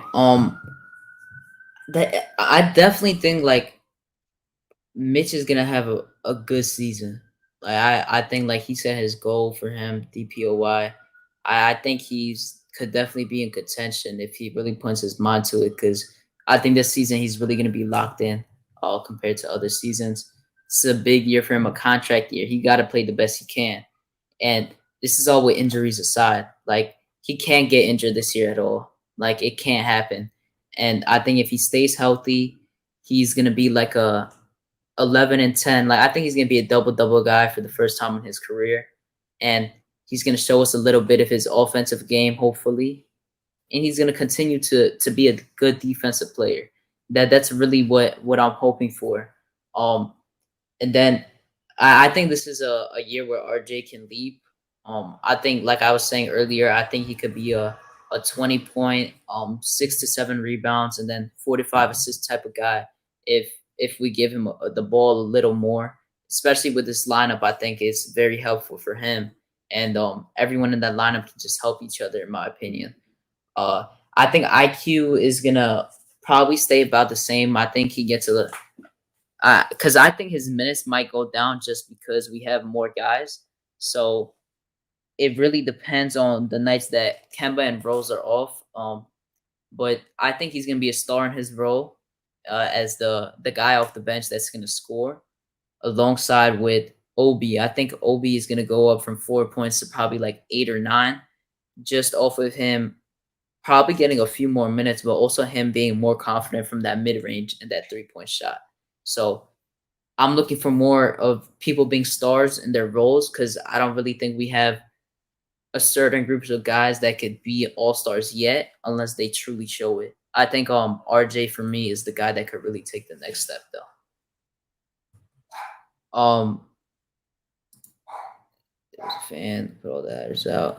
Oh, yeah. Justin says lots of people associate stats with excellence. I told there was a fan who put all the averages out for Knicks this year. Yeah, that was funny. Justin L told me about this guy who was like predicting stats for us. And he like predicted crazy stats for everyone on our team. It was just wild. I didn't know. And it totals of 166 points, which is just insane. insane. Ultimately, he says, I keep asking this question: who are we bidding against for Mitch? Outside of New York, I haven't heard anything. I've heard the Mavs. I think the Mavs will be one. OKC can be one, in my opinion. Portland can be one if they let go of Nurkic, because Nurkic's contract ends after this year. I don't really know if they want him back. I think there's a certain amount of teams that could get him. It doesn't have to be like a great team, because a lot of the higher up teams have a good center, a starting center. Mitch can definitely be a bench player for a lot of teams, though, but I think he's looking more of being a starter.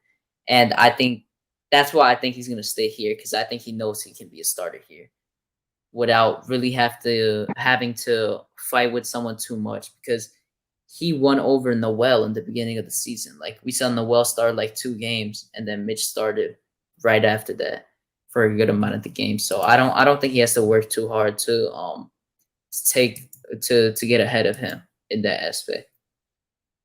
But I don't know, like, do you think there's gonna be a certain player that surprises us next season? Like when nobody expected him to blow up, or someone we didn't expect to get minutes and he's going off. Yeah, that's funny.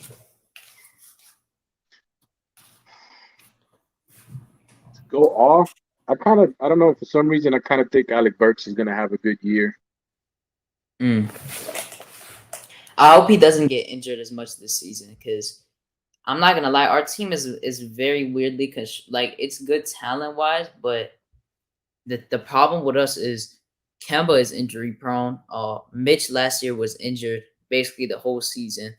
Alec Burks was injured a lot. What's his name? Derrick Rose is injured a lot. Like, we have a good amount of injuries on this roster. Noel too. Noel was banged up, so that's something that's really gonna be tough next season. So I really just hope we can stay healthy next season, because that's going to be a big factor in us being a high seed. Yeah, I like Alec Burks to do his thing this year. I think, one more year under his belt. He knows that I think Tom Thibodeau has a lot of faith in him. He's actually, there were points in the season last year where he sat Derrick Rose in favor of Alec Burks. So what Alec Burks can do, when it's go time, in the fourth quarter, he's not afraid to take the shot. He was actually one of our better late shot clock shooters. So if he can like you said, stay healthy, play some games, have some good nights shooting and facilitating the basketball. I don't see no reason why Alec Burks couldn't average 13, 14 points for us per game with like 2 or 3 assists, and that's coming off the bench. That can be some good 6 man of the year type numbers. Yeah, I think he has a shot to be that type of player for us. But bearing health, he has to stay healthy, and he has to really want it, because he has that smooth style of play where, I don't know, somebody else mentioned it, where I think it was on another podcast, where it doesn't look like they're working that hard, but it's just like they're so smooth that that's just the way they play, So it doesn't look like he be breaking a sweat sometimes, but he's just kind of a smooth type of player, man. But yeah, if he can average close to 15 points a game, forget about it. Like, I like Alec Burks a lot. that would be big. Because it's kind of wild, because he was averaging like 20 before he got injured in the beginning of the season. Like, he started off on a 5-game stretch, like averaging 19 to 20 points. He was going off, shooting it very well. and then he got injured and came back. He kind of fell off a bit, and he kind of got back into his groove, and then he got injured again.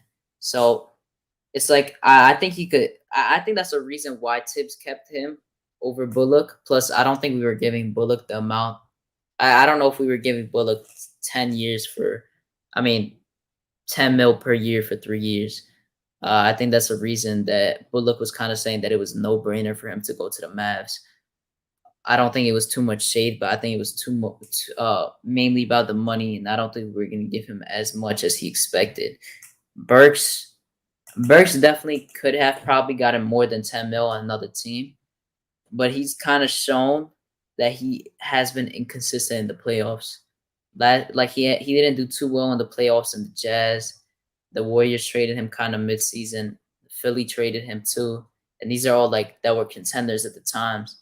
And then he had one good 27-point game in the first game, and after that he was kind of no show. So I think he's gonna be good in the regular season, but we really have to hope that chemistry is really the main thing that is gonna tell us how good we do in the playoffs. Because this whole team, this whole roster, definitely has talent. Compared to last year, we obviously got better offensively. We kind of took a little away from defense, but I think we got 100% better in offense. So it's kind of a good thing. It's a good give and take. But yeah, says Yo, Duke, I gotta check out. I gotta run, bro. I got you. Thanks Appreciate lot, you man, for coming let me get on. on and let me talk to you guys. See you guys later, right? Peace. Yeah, peace out. Peace. Have a good night. So You too, bro. Justin L says it's a huge lesson to the young fox. I copied them. I coached it no back. Okay.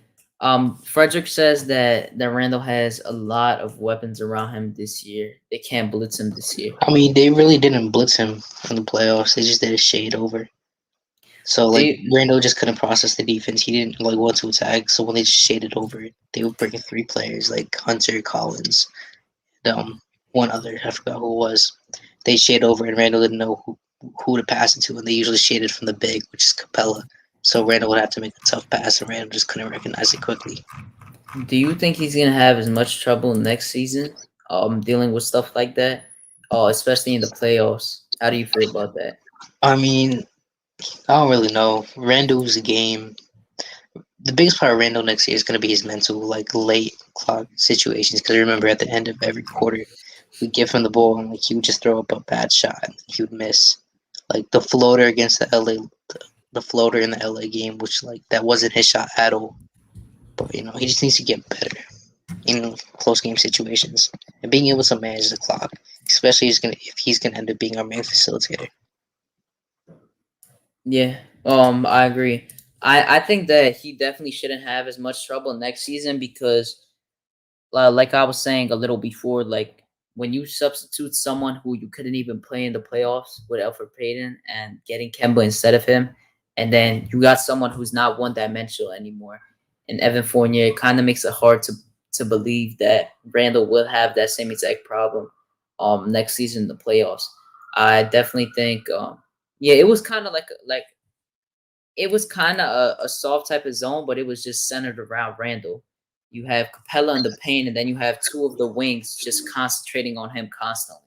So it was just tough for him to really do anything he had to do and wanted to do at that time. Justin says, is Trey able to rest on defense if we have RJ Fournier and Rose or Kemba all on the court? I'm going to be honest. I don't think you could really hide him on defense in general, but we made a mistake in the playoffs of not feeding RJ when he had Trey on him in that first game in the last 5 minutes. So I hope they're going to take that into account and feed the ball to the person who has a mismatch 100%. Let's see. Do you think Ethan, I'm gonna ask you this. Do you think there's anything really in the way of any young player that is coming up that we think has potential? Do you think there's anything in the way of them reaching their full potential? I mean, with Obi, there's obviously Randall, but at this point, I see Obi as like a super sub type player. I don't think that he's gonna be our franchise power forward for the long term. And when it comes to quickly, I don't see him as a point guard. I see him more as a combo. I don't even see him as an off-ball point, which Tibbs was trying to make him. But I just see. I don't. The only thing with Obi, I see Randall in his way. There's nothing in RJ's way. There's nothing in Mitch's way. Those two have their starting positions locked in. Grimes is gonna have to work for his minutes, and so is Mcbride. But I can see them easily getting minutes in the next couple of years. Yeah, I completely agree. I would just like you said, I don't think there's really something in the way of RJ. I just think that it depends on how the play style we play next season is, because I really just hope that like Guillermo said before, that Tibbs kind of puts RJ in this Jimmy Butler type of style where he handles the ball in certain places and he runs the offense in certain spots too. I think that's really big for his development. And like Stephen Fox was saying before, you think RJ will take a leap in his rising star. I completely agree. I just think that there's just so much that RJ can do for a team that you just can't take for granted. Like, he has so much talent you can't take for granted. Yeah, I can see that, but RJ's not like an overly talented player. It's just that RJ's mindset is like one of the best in the league. He's gonna get better every year. He just has one of those mindsets. He just outworks people. I completely agree. And see, we're coming up on 2 hours and 15 minutes. I'm gonna have to go, and I'm gonna end it at 2:15. I have to eat dinner with my family holiday, but um shout out to everyone that's watching right now. People that are gonna watch on the replay. Again, if you guys haven't liked or subscribed, make sure to do so. Hit that notification bell. Turn the notifications on. I appreciate you guys for staying on. We peaked at last stream. We peaked at like 15, 16. Today it was like 20 to 23. We're gonna slowly go up, but I definitely appreciate you guys for watching and staying on. Shout out to CP. CP was on for a good minute, and then we had Ethan pull up, still here. Shout out to you, Ethan. And shout out to Eddie C, 100%. They always got good points, so I definitely appreciate them for being on. That's why I like RJ. You have to want and work to be great. It doesn't happen on its own. I agree 100%. Like Ethan was saying, he doesn't have the most talent. I would just say that RJ is not primarily good, like the best at a certain thing, but he's like balanced out in a certain extent. So I think that mentality that he has, especially at a young age, and since he's been younger, is just amazing to have at the age he is. He just turned 21, 5 years until he reaches his prime, which is it's just scary for the league in its own. And I just have high expectations for him, and I think he has a lot of potential. So I'm definitely excited. Yeah, I appreciate you guys. Appreciate you guys 100%. You got any last thoughts, Ethan? When it comes to the young players, I just want to see them grow over the next year. Just want to see Randall take a step mentally, being able to handle the big moments, crunch time, and then just seeing what Tibbs can bring next year when it comes to new play sets, because he has the personnel now. He can't make the same excuse last year. I know he can run the SPR with Fournier. Oh yeah, nah, she isn't. I'm just kidding. Oh, it's already 2:15, but yeah, no, I 100% agree with that.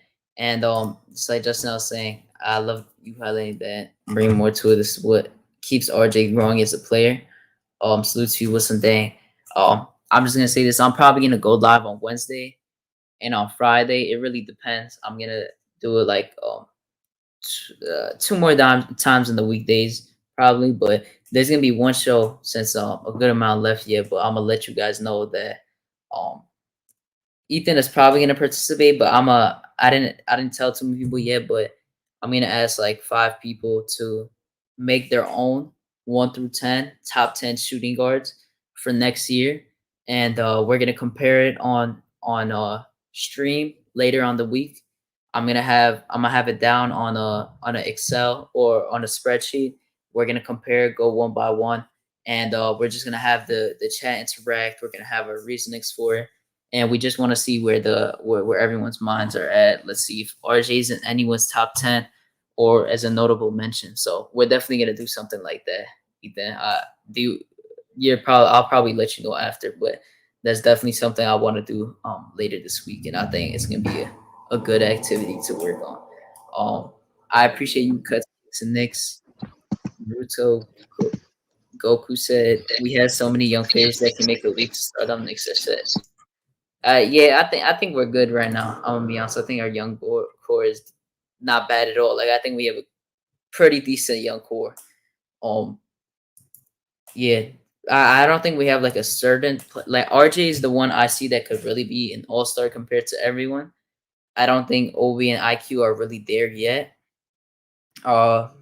Mitch not I don't see either, but Mitch can be a MIP conversations and stuff like that. And DPOY, I think that's where he's at. And then Grimes and Mcbride gotta pretty much just like learn this season. I don't think they're gonna see too much playing time. But yeah, I appreciate you guys for watching. 30 we hit 36 likes. I appreciate you guys. Have a great night. And whoever's celebrating the holiday, I hope you guys have a great holiday.